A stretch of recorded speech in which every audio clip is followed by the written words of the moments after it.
देवाय ओम नमो भगवते वासुदेवाय ओम अज्ञानतिमिरान्धस्य ज्ञानाञ्जनशलाकया चक्षुरुन्मीलितं येन तस्मै श्रीगुरवे नमः। श्रीचैतन्यमनोभीष्टं स्थापितं येन भूतले स्वयं रूपा कदा मह्यं ददाति स्वपदान्तिकम्। वन्देऽहं श्रीगुरो श्रीयुतः पदकमलं श्रीगुरून् वैष्णवांश्च श्रीरूपं सागरजातं सह गणरघुनाथान्वितं तं सजीवं साद्वैतं सावधूतं परिजनसहितं कृष्णचैतन्यदेवं श्रीराधा कृष्णपादान् सह गणललिता श्रीविशाखान्वितांश्च हे कृष्णा करुणा सिंधु दीनबंधु जगतपते गोपेश गोपिका कांता राधा कांत नमोस्तुते तप्त कांचन गौरांगी राधे वृंदावनेश्वरी वृषभानुसुते देवी प्रणमामि हरिप्रिये वाञ्छाकल्पतरुभ्यश्च कृपा सिन्धुभ्येव च पतितानां पावनेभ्यो वैष्णवेभ्यो नमो नमः। नमो ओं विष्णुपादाय कृष्णप्रेष्ठाय भूतले श्रीमते भक्तिवेदान्तस्वामिनिति नामिने नमस्ते सारस्वते देवे गौरवाणी प्रचारिणे निर्विशेष शून्यवादी पाश्चात्य देशतारिणे जय श्री कृष्ण चैतन्य प्रभु नित्यानंद श्री अद्वैत गदाधर श्रीवासादि गौर भक्तवृंद हरे कृष्ण कृष्ण कृष्ण हरे हरे हरे राम राम राम हरे हरे।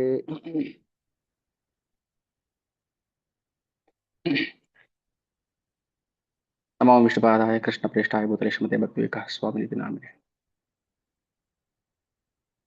जय जय श्री चैतन्य जय नित्यानंद जय अद्वैत चंद्र जय गौर भक्तवृंद। ಹರೇ ಕೃಷ್ಣ ಶ್ರೀ ಚೈತನ್ಯ ಚರಿತಾಮೃತ ಆದಿಲೀಲಾ ಅಧ್ಯಾಯ 7 ಪಂಚತತ್ವಗಳಲ್ಲಿ ಚೈತನ್ಯ ಮಹಾಪ್ರಭುಗಳು. ಶ್ರೀಲಾ ಕವಿರಾಜ ಕೃಷ್ಣದಾಸ ಗೋಸ್ವಾಮಿ ಅವರು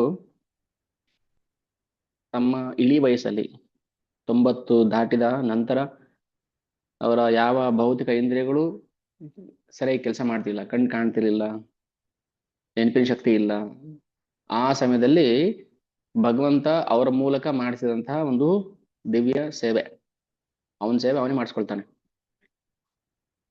ಅದರಲ್ಲಿ ಯಾವ ಶಾಸ್ತ್ರದಲ್ಲೂ ಕೂಡ ನೇರವಾಗಿ ಚೈತನ್ಯ ಮಹಾಪ್ರಭುಗಳ ಅವತಾರವನ್ನ ಉಲ್ಲೇಖ ಮಾಡದ, ಅಲ್ಲಿ ತನಕ ಯಾವ ಗ್ರಂಥಗಳಲ್ಲೂ ಕೂಡ ಈ ರಹಸ್ಯ ಅವತಾರವನ್ನ ಉಲ್ಲೇಖ ಮಾಡಿರಲಿಲ್ಲ. ಸದಾ ಹೃದಯ ಕಂದರೆ ಸ್ಫುರುತುವ ಶಚೀನಂದನ ಶ್ರೀ ಚೈತನ್ಯ ಮಹಾಪ್ರಭುಗಳ ಆ ದಿವ್ಯ ಅವತಾರಕ್ಕೆ ಒಂದು ಸಮಯ ಬಂದಿತ್ತು. ಅಂದ್ರೆ ಮಹಾಪ್ರಭು ಅವತಾರ ಮಾಡೋದಕ್ಕೆ ಒಂದು ಸಮಯ ಕೂಡಿ ಬಂದಿತ್ತು. ಆಗ ಅದ್ವೈತಾಚಾರ್ಯರ ಮೂಲಕ ಪ್ರಾರ್ಥನೆಯನ್ನ ಮಾಡಿಸಿಕೊಂಡು ಭಗವಂತ ಅವತಾರವನ್ನ ಮಾಡುವಂತ ಒಂದು ದಿವ್ಯ ಲೀಲೆಯನ್ನ ವರ್ಣನೆ ಮಾಡ್ತಾರೆ ಶ್ರೀಲಾ ಕವಿರಾಜ ಕೃಷ್ಣದಾಸ ಗೋಸ್ವಾಮಿಯವರು, ಚೈತನ್ಯ ಚರಿತಾಮೃತದ ಗ್ರಂಥಕರ್ತರು. ಈ ಗ್ರಂಥವನ್ನ, ಈ ಚೈತನ್ಯ ಚರಿತಾಮೃತದಲ್ಲಿ ಏನೆಲ್ಲ ರಹಸ್ಯ ವಿಷಯಗಳನ್ನ ಉಲ್ಲೇಖ ಮಾಡಿದ್ದಾರೆ, ಅದಕ್ಕೆ ಒಂದು ಅಲೌಕಿಕ ಹಿನ್ನೆಲೆ ಇದೆ. ಏನು ಅಲೌಕಿಕ ಹಿನ್ನೆಲೆ ಅಂದ್ರೆ, ಪ್ರತಿಯೊಂದು ವಿಷಯವು ಯಾವುದೆಲ್ಲ ಕೃಷ್ಣನಿಗೆ ಸಂಬಂಧಪಟ್ಟಿದೆಯೋ, ಮಹಾಪ್ರಭುಗಳಿಗೆ ಸಂಬಂಧಪಟ್ಟಿದೆಯೋ, ಪ್ರತಿಯೊಂದು ಕೂಡ ಗ್ರಂಥದಲ್ಲಿ ಉಲ್ಲೇಖ ಮಾಡಿದ್ದಾರೆ. ಅಂದ್ರೆ ರಹಸ್ಯವಾಗಿದೆ, ನಮ್ಗದು ಅರ್ಥ ಆಗ್ಲಿಲ್ಲ ಅಷ್ಟೇ. ಹೇಗೆ ನೀರಲ್ಲಿ ರುಚಿ ಇರುತ್ತೋ, ಮಣ್ಣಲ್ಲಿ ಗಂಧ ಇರುತ್ತೋ, ಬೆಂಕಿಯಲ್ಲಿ ಶಾಖ ಇರುತ್ತೋ, ಹಾಗೇನೆ ಧರ್ಮ ಗ್ರಂಥಗಳಲ್ಲಿ ರಹಸ್ಯವಾಗಿ ಭಗವಂತನ ಅಲೌಕಿಕ ಲೀಲೆ, ಗುಣ, ರೂಪಗಳು ಅಡಗಿದೆ. ನೀರಲ್ಲಿ ಹೇಗೆ ರುಚಿ ಇದೆ, ಯಾರಿಗೆ ಗೊತ್ತಾಗುತ್ತೆ ನೀರು ರುಚಿ ಇದೆ ಅಂತ? ನೋಡಿದ್ರೆ ಗೊತ್ತಾಗುತ್ತಾ? ಇಲ್ಲ. ಆತರ ವೇದವ್ಯಾಸರು ತಮ್ಮ ಗ್ರಂಥಗಳಲ್ಲಿ, ಪುರಾಣಗಳಲ್ಲಿ, ವೇದಗಳಲ್ಲಿ ಅದನ್ನ ಉದುರಿಸಿಟ್ಟಿದ್ರು. ನಿನ್ನೆ ಒಂದು ಲೆಕ್ಚರ್ ಕೇಳ್ತಾ ಇದ್ದೆ, ರಾಧಾ ತತ್ವ. ಯಾಕೆ ಶುಕಮುನಿಗಳು ಶ್ರೀಮತಿ ರಾಧಾರಾಣಿಯ ಹೆಸರನ್ನ ನೇರವಾಗಿ ಪ್ರಸ್ತಾಪ ಮಾಡಲಿಲ್ಲ ಅಂತ ಯಾರು ಕೇಳ್ತಾರೆ? ಅದು ದೊಡ್ಡ ಜನರು ಕೇಳ್ತಾರೆ. ಯಾಕೆ ರಾಧಾರಾಣಿ ಹೆಸರನ್ನು ನೇರವಾಗಿ ಪ್ರಸ್ತಾಪ ಮಾಡಲಿಲ್ಲ ಶ್ರೀ ವ್ಯಾಸದೇವರು ಅಥವಾ ಶುಕಮುನಿಗಳು? ಪ್ರತಿಯೊಂದು ಅಕ್ಷರನೂ ಕೂಡ ರಾಧಾರಾಣಿ ಹೆಸರು ಹೇಳುತ್ತೆ. ಒಂದು ಕಾರಣ. ಇನ್ನೊಂದು ಕಾರಣ, ರಾಧಾರಾಣಿಯ ರಹಸ್ಯ 18 ನಾಮಗಳಲ್ಲಿ ಯೋಗಮಾಯ ಅನ್ನೋ ನಾಮನು ಕೂಡ ಒಂದು. ರಮಾ ಅನ್ನೋದು ಕೂಡ ರಾಧಾರಾಣಿಯ ರಹಸ್ಯ ಹೆಸರುಗಳಲ್ಲಿ ಒಂದು. ರಮಾ ಅಂದ್ರೆ ಲಕ್ಷ್ಮಿ ಅಂತ ಅರ್ಥ ಬರುತ್ತಲ್ವಾ, ಆದ್ರೆ ರಮಾ ಅನ್ನೋದು ರಾಧಾರಾಣಿಯ ರಹಸ್ಯ ನಾಮ. ಭಾಗವತಮಲ್ಲೇ, ಭಾಗವತಮಲ್ಲೆಲ್ಲ ಬೇರೆ ಬೇರೆ ಗ್ರಂಥಗಳಲ್ಲಿ, ಪುರಾಣ ಉಪನಿಷತ್ತುಗಳಲ್ಲಿ ಕೃಷ್ಣನನ್ನ ರಮಾಪತಿ ಅಂತ ಕರೆದಿದ್ದಾರೆ. ಸೊ ರಮೆ ಅನ್ನೋದು ರಾಧಾರಾಣಿಯ ಅಲೌಕಿಕ ರಹಸ್ಯ ನಾಮ. ನಮಗೆ ಭೌತಿಕ ಬದ್ಧ ಜೀವಿಗಳಿಗೆ ಅದು ಅರ್ಥ ಆಗೋದಿಲ್ಲ. ನೇರವಾಗಿ ಅಲ್ಲದಿದ್ರು ಪರೋಕ್ಷವಾಗಿ ಶುಕಮುನಿಗಳು ರಾಧಾರಾಣಿ ಹೆಸರನ್ನ ಪ್ರಸ್ತಾಪ ಮಾಡಿದ್ದಾರೆ. ಇನ್ನೊಂದು ಕಾರಣ, ಯಾವಾಗ ಶ್ರೀಮತಿ ರಾಧಾರಾಣಿ ಹೆಸರನ್ನ ತಗೋತಾರೆ, ಹೆಸರು ಹೇಳ್ತಾರೆ, ಬಾಯಲ್ಲಿ ವಿಚಾರ ಮಾಡ್ತಾರೆ, ಆಗ ಅವರು ದಿವ್ಯ ಸಮಾಧಿಗೆ ಹೊರಟೋಗ್ಬಿಡ್ತಾರೆ ರಾಧಾರಾಣಿ ಹೆಸರು ಕೇಳಿದ ತಕ್ಷಣ. ಅದಕ್ಕೋಸ್ಕರ ಶುಕಮುನಿಗಳು ಪರೀಕ್ಷಿತ ನೀನು ಉಳಿದಿದ್ದು 7 ದಿನ ಅಷ್ಟೇನೆ. 7 ದಿನದಲ್ಲಿ ಏನೆಲ್ಲ ಹೇಳ್ಬೇಕು ಅದು ಹೇಳ್ಬೇಕು. ಈಗ ನನ್ನ ದಿವ್ಯ ಆನಂದವನ್ನ ನಾನು ಗಮನಿಸಬಾರದು, ಪರೀಕ್ಷಿತನ ಉದ್ಧಾರ ಮಾಡ್ಬೇಕು. ಪರೀಕ್ಷಿತನ ಉದ್ಧಾರ ಮಾಡ್ಬೇಕು, 7 ದಿನದಲ್ಲಿ ಏನ್ ರಹಸ್ಯ ಹೇಳ್ಬೇಕು ಅದನ್ನ ಹೇಳ್ಬೇಕು ಅಂತ ಶುಕಮುನಿಗಳು ನೇರವಾಗಿ ಪ್ರಸ್ತಾಪ ಮಾಡದೇ ಇದ್ರು ಕೂಡ ರಾಧಾರಾಣಿ ಹೆಸರನ್ನ ರಹಸ್ಯವಾಗಿ ಪ್ರಸ್ತಾಪ ಮಾಡಿದ್ದಾರೆ. ಹೌದು, ನೇರವಾಗಿ ಉಲ್ಲೇಖ ಮಾಡಿಲ್ಲ, ಕಾರಣ ಅದಕ್ಕೆ ಶುಕಮುನಿಗಳು ಆಧ್ಯಾತ್ಮಿಕ ಸಮಾಧಿಗೆ ಹೊರಟೋಗ್ಬಿಡ್ತಾ ಇದ್ರು, ಆ ನಾಮದಲ್ಲಿ ಅಷ್ಟು ಶಕ್ತಿ ಇದೆ ಅಂತ. ಅದೇ ತರ ಶ್ರೀ ಚೈತನ್ಯ ಚರಿತಾಮೃತದಲ್ಲಿ ಶ್ರೀ ಚೈತನ್ಯ ಮಹಾಪ್ರಭುಗಳ ರಹಸ್ಯ ಲೀಲೆಗಳು, ಒಬ್ಬ ಭಕ್ತನಾಗಿ ಬಂದು ಏನೆಲ್ಲ ಮಾಡ್ಬೇಕು ಅದನ್ನೆಲ್ಲ ಮಾಡಿ ತೋರಿಸಿ ಹೋದ್ರು. ಸೊ ಇದಕ್ಕೆ ಯಾವ್ದೆಲ್ಲ ಗ್ರಂಥಗಳಿಂದ ಶ್ರೀಲ ಕವಿರಾಜ ಕೃಷ್ಣ ಗೋಸ್ವಾಮಿಗಳು ಉಲ್ಲೇಖ ಮಾಡಿದ್ದಾರೆ ಅನ್ನೋದನ್ನ ಮತ್ತೆ ಒಂದ್ಸಲ ರಿಪೀಟ್ ಮಾಡ್ತೀನಿ. ಇದನ್ನ ಸುಮಾರು 2-3 ಸಲ ಹೇಳಿದ್ದೀನಿ ನಾನು, ಮತ್ತೊಂದ್ಸಲ ರಿಪೀಟ್ ಮಾಡ್ತೀನಿ.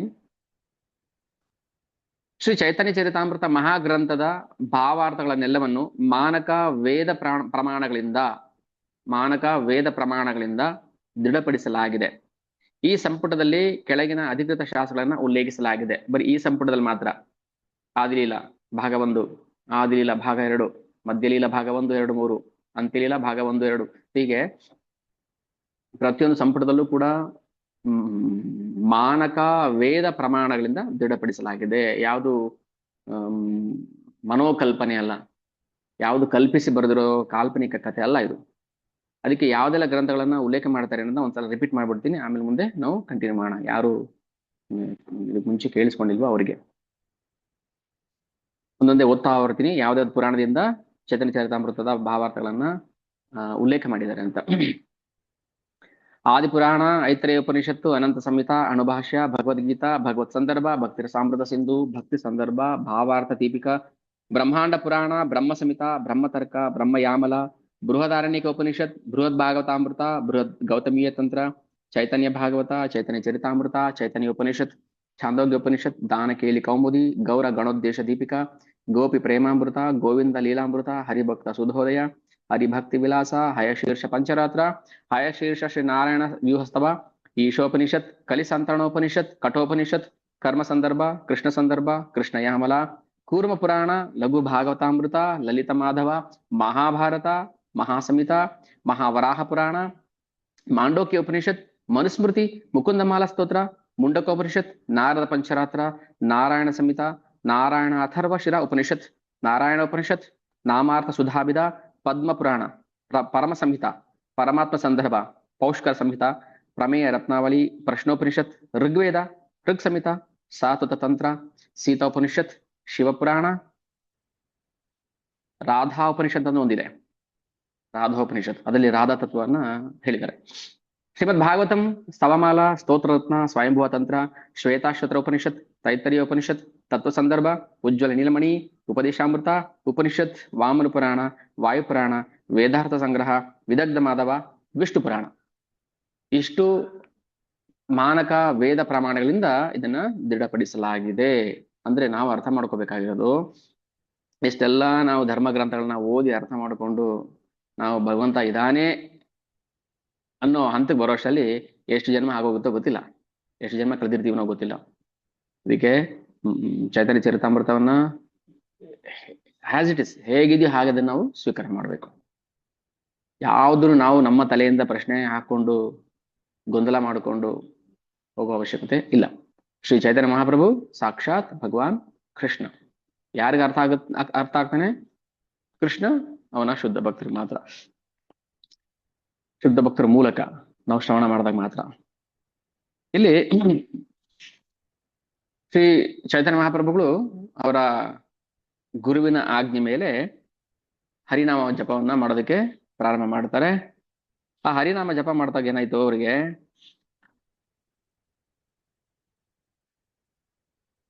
ಉನ್ಮತ್ತ, ಅದು ಅಲೌಕಿಕ ಉನ್ಮತ್ತ. ಕುಣಿಯೋದು, ಹಾಡೋದು, ನಗೋದು, ದೇಹದ ಉಷ್ಣ ಬಿಸಿ ಆಗೋದು, ಕಂಠ ಗದ್ಗದ ಆಗೋದು, ರೋಮಾಂಚನ, ಕಂಪ, ಅಶ್ರು, ಇದೆಲ್ಲ ಅಷ್ಟಸಾತ್ವಿಕ ವಿಕಾರಗಳು ಆ ಹರಿನಾಮದಲ್ಲಿ ಹರಿನಾಮ ಸಂಕೀರ್ತನೆ ಮಾಡಿದಾಗ ಅವ್ರಿಗೆ ಆಗ್ತಾ ಇತ್ತು. ಅಂದ್ರೆ ಭಗವಂತ ನಮ್ಗೆ ಏನ್ ತೋರಿಸ್ಬೇಕಿತ್ತು, ಹರಿನಾಮದಲ್ಲಿ ಅಷ್ಟು ಶಕ್ತಿ ಇದೆ, ನನ್ನ ಎಲ್ಲಾ ಶಕ್ತಿಯನ್ನ ನನ್ನ ನಾಮದಲ್ಲಿ ಕೊಟ್ಟಿದ್ದೀನಿ, ಅದನ್ನ ಯಾರು ಸ್ವೀಕಾರ ಮಾಡ್ತಾರೆ, ಯಾರು ಅದನ್ನ ಆರಾಧನೆ ಮಾಡ್ತಾರೆ ಹರಿನಾಮವನ್ನ, ಅವರು ಈ ಭೌತಿಕ ಬಂಧನದಿಂದ ಮುಕ್ತರಾಗ್ತಾರೆ ಅನ್ನೋದನ್ನ ಮಾಡಿ ತೋರಿಸಿದ ಲೀಲೆ. ಭಗವಂತನೇ ಸಾಕ್ಷಾತ್ ಆಗಿ ಬಂದು ಮಾಡಿದಂತ ಲೀಲೆ. ಆಮೇಲೆ ಕಾಶಿಯಲ್ಲಿ, ವಾರಣಾಸಿಯಲ್ಲಿ ಮಾಯಾವಾದಿ ಸನ್ಯಾಸಿಗಳು ಶ್ರೀ ಚೈತನ್ಯ ಮಹಾಪ್ರಭುಗಳನ್ನ ನಿಂದನೆ ಮಾಡ್ತಾರೆ, ಹೀಯಾಳಿಸ್ತಾರೆ. ಒಬ್ಬ ಸನ್ಯಾಸಿಯಾಗಿ ವೇದಾಂತ ಓದೋದನ್ನ ಬಿಟ್ಟುಬಿಟ್ಟು ಇವರು ಸಂಕೀರ್ತನೆ ಮಾಡ್ತಾ ಇದಾರೆ ಅಂತ ಹೇಳಿ ಅವ್ರನ್ನ ನಿಂದನೆ ಮಾಡ್ತಾರೆ. ಆಗ ಅವರು ಮಾಯಾವಾದಿಗಳಿಗೆ, ನೀವೇನು ತಪ್ಪು ತಿಳ್ಕೊಳ್ಳಿಲ್ಲ ಅಂದ್ರೆ ನಾನು ನಿಮಗೆ ಒಂದಷ್ಟು ಉಪದೇಶ ಮಾಡ್ತೀನಿ ಅಂತ. ಮಾಯಾವಾದಿ ಸನ್ಯಾಸಿಗಳು ಸಾಮಾನ್ಯವಾಗಿ ವೈಷ್ಣವ ಸಿದ್ಧಾಂತಗಳನ್ನ ಫಾಲೋ ಮಾಡೋದಿಲ್ಲ. ಯಾಕಂದ್ರೆ ಮಾಯಾವಾದಿಗಳ ದೃಷ್ಟಿಯಲ್ಲಿ ಕೃಷ್ಣ ಒಬ್ಬ ಮಾಯಾಬದ್ಧ. ಅದಕ್ಕೆ ಡಾಕ್ಟರ್ ಎಸ್ ರಾಧಾಕೃಷ್ಣನ್ ಅವರು ಮಾಯಾವಾದಿ, ದೊಡ್ಡ ಮಾಯಾವಾದಿ ತತ್ವಜ್ಞಾನಿ, ಅವರು ಮಾಜಿ ಉಪರಾಷ್ಟ್ರಪತಿ. ಅವರು ಕೃಷ್ಣ ಒಬ್ಬ ಮಾಯಾ ಉತ್ಪನ್ನ, ಕೃಷ್ಣ ಭೌತಿಕ ಜಗತ್ತಿಗೆ ಬಂದಾಗ ಅವನು ಮಾಯೆಗೆ ಅಧೀನ ಆಗ್ತಾನೆ ಅಂತ ಭಾವಿಸ್ತಾರೆ. ಯಾಕಂದ್ರೆ ಅವನಿಗೆ ಆಕಾರ ಇಲ್ಲ, ಅವನು ಆಕಾರವನ್ನ ಧರಿಸಿ ಬರ್ತಾನೆ. ಇದು ಮಾಯಾವಾದಿಗಳ ಫಿಲಾಸಫಿ. ಅವ್ಯಕ್ತಂ, ಕೃಷ್ಣ ಅವನಿಗೆ ರೂಪ ಇಲ್ಲ, ಅವನು ಹೇಳೋದು, ಮಾಯಾವಾದಿಗಳು ಹೇಳೋದು ಅದು ತಪ್ಪೋದು. ಮಾಯಾವಾದಿ ಫಿಲಾಸಫಿ ಅಸತ್ ಶಾಸ್ತ್ರ. ಕೃಷ್ಣನಿಗೆ ಆಕಾರ ಇಲ್ಲ, ಅವನು ಮಾಯಕ್ಕೆ ಬದ್ಧ. ಸೊ ಎಲ್ಲ ಈ ತರ ಭಾವಾರ್ಥ ನಾವು ಕೇಳೋದ್ರಿಂದ ಭಗವಂತನ ಮೇಲಿರೋ ಪ್ರೀತಿ ತಾನಾಗಿ ಹೊರಟೋಗ್ಬಿಡುತ್ತೆ. ಅವರು ನಾಸ್ತಿಕರಾಗ್ತಾರೆ, ಪಾಖಂಡಿಗಳಾಗ್ತಾರೆ, ಕೊನೆಗೆ ಅಧಪಾತಕ್ಕೆ ಬಿದ್ದು ನಾಶ ಆಗ್ತಾರೆ. ಅದಕ್ಕೆ ಚೈತನ್ಯ ಮಹಾಪ್ರಭುಗಳು ಮಾಯಾವಾದಿಗಳಿಗೆ ಉಪದೇಶ ಮಾಡ್ತಾರೆ, ಅವರನ್ನು ಕೂಡ ಭಕ್ತರನ್ನಾಗಿ ಮಾಡಬೇಕು ಅಂತ. ಇಲ್ಲಿ ಹೀಗೆ ಶಂಕರಾಚಾರ್ಯ ಅವರಿಂದನೂ ನಾವು ಕೆಲವು ಉಲ್ಲೇಖಗಳನ್ನ ತಗೊಳ್ಳೋಣ. ಶ್ರೀಪಾದ ಶಂಕರಾಚಾರ್ಯರು ಅವರ ಉಪದೇಶಕ್ಕೆ ಮೂಲ ಏನಂದ್ರೆ ಬೌದ್ಧ ಧರ್ಮವನ್ನ ನಿಂದನೆ ಮಾಡಬೇಕು ಅಂತ. ಬೌದ್ಧ ಧರ್ಮ ಒಂದು ಪಾಖಂಡಿ ಧರ್ಮ. ಅದು ಬುದ್ಧ ಸಾಕ್ಷಾತ್ ಭಗವಂತನ ಅವತಾರ ಆದ್ರೂ ಕೂಡ ಯಾರು ಭಗವಂತನ ದ್ವೇಷಿಗಳಿರ್ತಾರೆ, ವೇದಗಳ ದ್ವೇಷಿಗಳಿರ್ತಾರೆ, ಅವ್ರನ್ನ ನಾಶ ಮಾಡೋಕ್ಕೋಸ್ಕರ ಬಂದಂತ ಒಂದು ಮೋಹಕ ಅವತಾರ. ಅವ್ರೇನ್ ಆಗ ಕಾಲದಲ್ಲಿ ಏನ್ ಮಾಡ್ತಾ ಇದ್ರು, ಯಜ್ಞದ ಹೆಸರಲ್ಲಿ ಪ್ರಾಣಿ ಬಲಿ ಮಾಡ್ತಾ ಇದ್ರು. ಅದಕ್ಕೋಸ್ಕರ ಅದನ್ನ ನಿಲ್ಸಕ್ಕೆ ಭಗವಂತ ಬುದ್ಧನಾಗಿ ಬಂದು ವೇದಗಳನ್ನ ತಿರಸ್ಕಾರ ಮಾಡಿದ. ಆಮೇಲೆ ಶಂಕರಾಚಾರ್ಯವರು ಬಂದ್ರು, ಅದಾಗಿ ಒಂದು 10-12 ಶತಮಾನಗಳಾದ್ಮೇಲೆ. ಬುದ್ಧ ಅವತಾರ ಆಗಿದ್ದು ಕ್ರಿಸ್ತಶಕ 2-3ನೇ ಶತಮಾನದಲ್ಲಿ. ಅದಾಗಿ 8ನೇ ಶತಮಾನದ ಕೊನೆಯ ಭಾಗದಲ್ಲಿ ಆದಿಗುರು ಶಂಕರಾಚಾರ್ಯರು ಬಂದ್ರು. ಆದರೆ ಅವರ ಫಿಲಾಸಫಿ ಮತ್ತೆ ಮೂಲ ತತ್ವಜ್ಞಾನಕ್ಕೂ ಅಜಗಜಾಂತರ ಭೇದವಿದೆ. ಸೊ ಮಾಯವಾದವ್ರು ಹೇಳ್ತಾರೆ, ನಾವು ಸ್ವಲ್ಪ ಅರ್ಥ ಮಾಡ್ಕೋಬೇಕು. ಹಾಗಾದ್ರೆ ನಾವು ಶಂಕರಾಚಾರ್ಯವ್ರದ್ದು ದೋಷ ಅಂತ ಹೇಳ್ಬೇಕಾ? ಇಲ್ಲ, ಖಂಡಿತವಾಗ್ಲೂ ಗೌಣ ವೃತ್ತಿ ಏವ ಭಾಷ್ಯ ಕರಿಲ ಆಚಾರ್ಯ. ಇದು ಆಚಾರ್ಯರು ಹೇಗೆ ಹೇಳ್ತಾರೆ ಅಂದ್ರೆ, ಅವರು ಶಂಕರಾಚಾರ್ಯರು ತಪ್ಪು ಬೋಧನೆ ಮಾಡ್ಲಿಲ್ಲ, ಅದರ ರಹಸ್ಯವನ್ನ ಅರ್ಥ ಮಾಡ್ಕೊಳ್ಳದೇ ಇರೋಂತ ಜನರು ತಪ್ಪು ದಾರಿಗೆ ಹೋದ್ರು ಅಷ್ಟೇ. ಇಲ್ಲಿ ನಾವು ಶಂಕರಾಚಾರ್ಯ ಅವ್ರನ್ನ ತಪ್ಪು ಅಂತ ಭಾವಿಸಬಾರ್ದು. ಯಾಕಂದ್ರೆ ಸಾಕ್ಷಾತ್ ಶಿವನೇ ಶಂಕರಾಚಾರ್ಯ. ಇದು ಪದ್ಮಪುರಾಣದಲ್ಲಿ ನಮ್ಗೆ ಅದೆಲ್ಲ ನಮ್ಮ ಅನುಮಾನಗಳಿಗೆ, ಗೊಂದಲಗಳಿಗೆ ಪರಿಹಾರ ಸಿಗುತ್ತೆ. ನಾವು ಓದಿಲ್ಲ, ನಮ್ಗೆ ಗೊತ್ತಿಲ್ಲ, ಅದಕ್ಕಾಗಿ ನಾವೇನ್ ಮಾಡ್ತೀವಿ, ನಾವೇನ್ ತಿಳ್ಕೊಂಡಿದೀವಿ ಅದನ್ನೇ ಸರಿ ಅಂತ ಭಾವಿಸ್ಕೊಂಡು ಹೋಗ್ಬಿಡ್ತೀವಿ. ಅದಕ್ಕೆ ಕೃಷ್ಣ ಹೇಳೋದು ಭಗವದ್ಗೀತೆಯಲ್ಲಿ, ನಾವ್ ಏನ್ ತಿಳ್ಕೊಂಡಿದೀವಿ ಇದುವರೆಗೆ ಅದನ್ನೆಲ್ಲ ಬಿಡಬೇಕು ಮೊದಲು. ಎಲ್ಲಿವರೆಗೂ ನಾವು ತಿಳ್ಕೊಂಡಿರೋದನ್ನ, ಈಗ ಆಲ್ರೆಡಿ ನಾವು ಒಂದಷ್ಟು ತಿಳ್ಕೊಂಡ್ಬಿಟ್ಟಿದೀವಲ್ವ ಜ್ಞಾನ, ಅದು ಬಿಡೋ ತನಕ ನಮ್ಗೆ ಭಗವಂತ ಅರ್ಥ ಆಗೋದಿಲ್ಲ. ಅದು ಕಲ್ಮಶ ಆಗಿದೆ. ನಾವು ತಿಳ್ಕೊಂಡಿರೋ ಜ್ಞಾನ ಅದು ಕಲ್ಮಶ, ಗಲೀಜಾಗಿದೆ ಅದು. ಅದನ್ನ ಮೊದಲು ತೆಗಿಬೇಕು, ನಾವು ಗುಡಿಸಿ ತೆಗಿಬೇಕು. ಇಲ್ಲಾಂದ್ರೆ ನಮ್ಗೆ ಯಾವ ಆಚಾರ್ಯರ ಯಾವ ಭಾಷೆನೂ ಅರ್ಥ ಆಗೋದಿಲ್ಲ ನಮ್ಗೆ. ಇಲ್ಲಿ ತಾನ್ಹಾರ ನಾಹಿಕ ದೋಷ ಈಶ್ವರ ಆಜ್ಞಾಪಾಯ. ಶಂಕರಾಚಾರ್ಯರು ಯಾಕೆ ಮಾಯವಾದ ತತ್ವವನ್ನ ಬೋಧನೆ ಮಾಡಿದ್ರು? ಶಂಕರಾಚಾರ್ಯರದನ್ನು ತಪ್ಪಿಲ್ಲ, ಯಾಕೆ ಭಗವಂತ ಹೇಳಿ ಕಳಿಸಿದ್ರೆ ಅದಕ್ಕೆ ಮಾಡಿದ್ದಾರೆ ಅಷ್ಟೇ. ತಾನ್ಹಾರ ನಾಹಿಕ ದೋಷ ಈಶ್ವರ ಆಜ್ಞಾಪಾಯ. ಗೌಣಾರ್ಥ ಕರೆಯಲ ಮುಖ್ಯ, ಅರ್ಥ ಆಚಾರ್ಯ. ಗೌಣಾರ್ಥ ಮತ್ತೆ ಮುಖ್ಯ ಅರ್ಥ ಅಂತ ಎರಡಿದೆ. ಸ್ವಲ್ಪ ಗಮನ ಕೊಟ್ಟು ಗಂಭೀರವಾಗಿ ಕೇಳಿಸ್ಕೋಬೇಕು. ಸ್ವಲ್ಪ ಆ ಕಡೆ ಈ ಕಡೆ ಡೈವರ್ಟ್ ಆದ್ರೂ ಅರ್ಥ ಆಗೋದಿಲ್ಲ. ಗೌಣಾರ್ಥ ಮತ್ತೆ ಮುಖ್ಯ ಅರ್ಥ ಅಂತ ಎರಡು ಅರ್ಥ ಇದೆ. ಗೌಣಾರ್ಥ ಅಂದ್ರೆ ಏನು? ಉದಾಹರಣೆಗೆ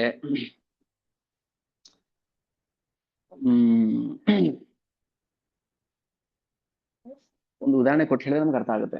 ಗೌಣ ಅರ್ಥ ಅಂದ್ರೆ ಅದು ಇನ್ಸಿಗ್ನಿಫಿಕೆಂಟ್ ಮೀನಿಂಗ್, ಅದಕ್ಕೇನು ಅಷ್ಟು ಇಂಪಾರ್ಟೆಂಟ್ ಇಲ್ಲ. ಏನಪ್ಪಾ ನೀವು ಭಾರಿ ಅಂದ್ರೆ ಏನು ಭಾರಿ ಅಂದ್ರೆ ಅಲ್ಲ, ನೀವು ಭಾರಿ ಗೌಣ ಅರ್ಥ, ಅದಕ್ಕೆ ಇಂಪಾರ್ಟೆನ್ಸ್ ಕೊಡೋ ಅವಶ್ಯಕತೆ ಇಲ್ಲ. ನಾವು ಈಗ ಮದುವೆ ಆಯ್ತು, ಮದುವೆ 2-3 ವರ್ಷ ಆಯ್ತು, ಆಯ್ತು ಗೊತ್ತು ನಮ್ಗೆ, ಅಲ್ಲ ಇನ್ನೂ ಏನು ಮಕ್ಳಿಲ್ವಾ, ಇನ್ನು ಏನು ಸಂಸಾರ ಬೆಳಿಲ್ವಾ ಅನ್ನೋ ಅರ್ಥದಲ್ಲಿ ಕೇಳ್ತಾರಲ್ಲ. ಮುಖ್ಯ ಅರ್ಥ ಬೇರೆ, ಗೌಣ ಅರ್ಥ ಬೇರೆ. ಗೌಣ ಅರ್ಥಕ್ಕೆ ನಾವು ಬೆಲೆ ಕೊಡೋ ಅವಶ್ಯಕತೆ ಇಲ್ಲ, ಅದ್ರ ಮುಖ್ಯ ಅರ್ಥ ಏನು ನಾವು ನೋಡ್ಕೋಬೇಕು. ಸೊ ಯಾವುದೇ ಶಾಸ್ತ್ರ ಇದನ್ನ ಅರ್ಥ ಮಾಡ್ಕೊಂಡ್ರೆ ನಾನು ಮುಂದಕ್ಕೆ ಹೋಗ್ತೀನಿ. ಅದಕ್ಕೆ ಯಾಕೆ ನಾನು ಲೌಕಿಕ ಉದಾಹರಣೆ ಕೊಡ್ತೀನಿ, ನಾನು ಮತ್ತೆ ಮತ್ತೆ ಹೇಳ್ತೀನಿ, ಲೌಕಿಕ ಉದಾಹರಣೆಗಳನ್ನ ಅರ್ಥ ಮಾಡ್ಕೊಂಡು ಬಿಸಾಕ್ಬೇಕು. ಕಬ್ಬಿನ ಸಿಪ್ಪೆ, ಕಬ್ಬಿನ ರಸವನ್ನ ಕುಡಿದ್ಮೇಲೆ ಹೇಗೆ ಸಿಪ್ಪೆನ ಬಿಸಾಕ್ತೀವೋ ಹಾಗೆ. ಇಲ್ಲ ಅದು ಬೇಕಾಗುತ್ತೆ ಅಂತ ಇಟ್ಕೊಂಡ್ರೆ ಅದಕ್ಕೆ ನಾನು ಹೊಣೆ ಇಲ್ಲ. ಅದಕ್ಕೆ ಯಾಕೆ ಸೆಲೆಕ್ಟ್ ಮಾಡಿ ಇದಕ್ಕೆ ನಾವು ಒಳಗ್ ಬಿಡ್ತಾ ಇದೀವಿ ಚೈತನ್ಯ ಚರಿತಾಮೃತಕ್ಕೆ. ಕೆಲವರು ಏನೂ ಗೊತ್ತಿಲ್ಲದೆ ಬರ್ತಾರೆ, ಏನೋ ಹೇಳಿದ್ರು, ಮನರಂಜನೆಗೋಸ್ಕರ ಹೇಳಿದ್ರು ಅಂತ. ಅದಕ್ಕೆ ನಾವ್ ಯಾರು ಇವಾಗ ಕ್ಲಾಸ್ ಅಟೆಂಡ್ ಮಾಡ್ತಿದ್ದೀರಾ, ಎಷ್ಟೋ ಜನ ವೇಟಿಂಗ್ ಲಿಸ್ಟ್ ಅಲ್ಲಿ ಇದ್ದಾರೆ, ನಾವು ಸೇರಿಸ್ತಾ ಅವ್ರನ್ನ. ನಮಗ್ ಬೇಕಾಗಿರೋದು ಗೌಣಾರ್ಥ ಅರ್ಥ ಮಾಡ್ಕೊಳ್ಳೋರಲ್ಲ, ಮುಖ್ಯ ಅರ್ಥ ಅರ್ಥ ಮಾಡ್ಕೊಳ್ಳೋರು. ಅದಕ್ಕೆ ಚೈತನ್ಯ ಚರಿತಾಮೃತ ಯಾರಿಗಂದ್ರೆ ಅವ್ರಿಗೆ ನಾವು ಅವಕಾಶ ಕೊಡ್ತಾ ಇಲ್ಲ. ಆದ್ರೂ ಎಷ್ಟೋ ಜನ ಇಲ್ಲಿ ನಾವು ಅಲೋ ಮಾಡಿದೀವಿ. ಒಂದು ಕಾರಣ, ಒಂದಲ್ಲ ಒಂದಿನ ಅವರು ಅರ್ಥ ಮಾಡ್ಕೊಂಡು ಕೃಷ್ಣ ಪ್ರಜ್ಞೆ ಮುಂದಕ್ಕೆ ಬರ್ಬೋದು ಅನ್ನೋ ಒಂದು ಕಾನ್ಫಿಡೆನ್ಸ್ ಮೇಲೆ ನಮ್ಗಿರೋದ್ರಿಂದ. ಹಂಗೂ ಅಪಾರ್ಥ ಮಾಡ್ಕೊಂಡು ಹೋಗಂಗಿದ್ರೆ ಅದಕ್ಕೆ ನಾವು ಜವಾಬ್ದಾರಿ ಅಲ್ಲ. ಯಾಕಂದ್ರೆ ಎಷ್ಟು ಧರ್ಮಗ್ರಂಥಗಳನ್ನ ಪ್ರಮಾಣ ಆಗಿ ಕೊಟ್ಟಿದ್ದಾರೆ. ಅದಕ್ಕೆ ತಲೆಯಲ್ಲಿ ಫಸ್ಟ್ ಏನಿದೆ ಅದೆಲ್ಲ ತೆಗಿಬೇಕು. ನಮಗ್ ಬೇಕಾಗಿರೋದೇನೋ ಹೇಳ್ತಾರೆ ಬಂದು ಕೇಳೋಣ ಅನ್ನೋದಲ್ಲ, ನಮಗ್ ಬೇಕಾಗಿರೋದು ಹೇಳಲ್ಲ ನಾವು. ಭಗವಂತ ಏನ್ ಹೇಳಿಸ್ತಾನೆ ಅದನ್ನಷ್ಟೇ ಹೇಳೋದು ನಾವು. ನಮಗ್ ಬೇಕಾಗಿರೋದಂದ್ರೆ ಅದು ಬೇರೆ ಅರ್ಥ. ಇಲ್ಲಿ ಚೈತನ್ಯ ಚರಿತಾಮೃತದಲ್ಲಿ ಭಗವಂತನ ಬಗ್ಗೆ, ಭಕ್ತರ ಬಗ್ಗೆ ಏನ್ ಹೇಳ್ತಾರೆ ಅದನ್ನ ಹಾಗೆ ಸ್ವೀಕಾರ ಮಾಡ್ಬೇಕು. ಕಬ್ಬಿನ ರಸ ಕುಡಿದ್ರೆ ಆಯ್ತಲ್ಲ, ಕಬ್ಬಿನ ಸಿಪ್ಪೆನ ಮತ್ತೆ ಬಿಸಾಕ್ಬೇಕು. ಗೌಣಾರ್ಥ ಮುಖ್ಯ ಅರ್ಥ ಅಂತ ಎರಡು ವಿಚಾರ ಇದೆ. ಈಗ ಇನ್ನೊಂದು ಉದಾಹರಣೆ ಕೊಡ್ತೀನಿ. ಈ ಸಲ ನಮ್ಮ ಹುಡುಗ 10ನೇ ಕ್ಲಾಸಲ್ಲಿ ಫೇಲ್ ಆದ.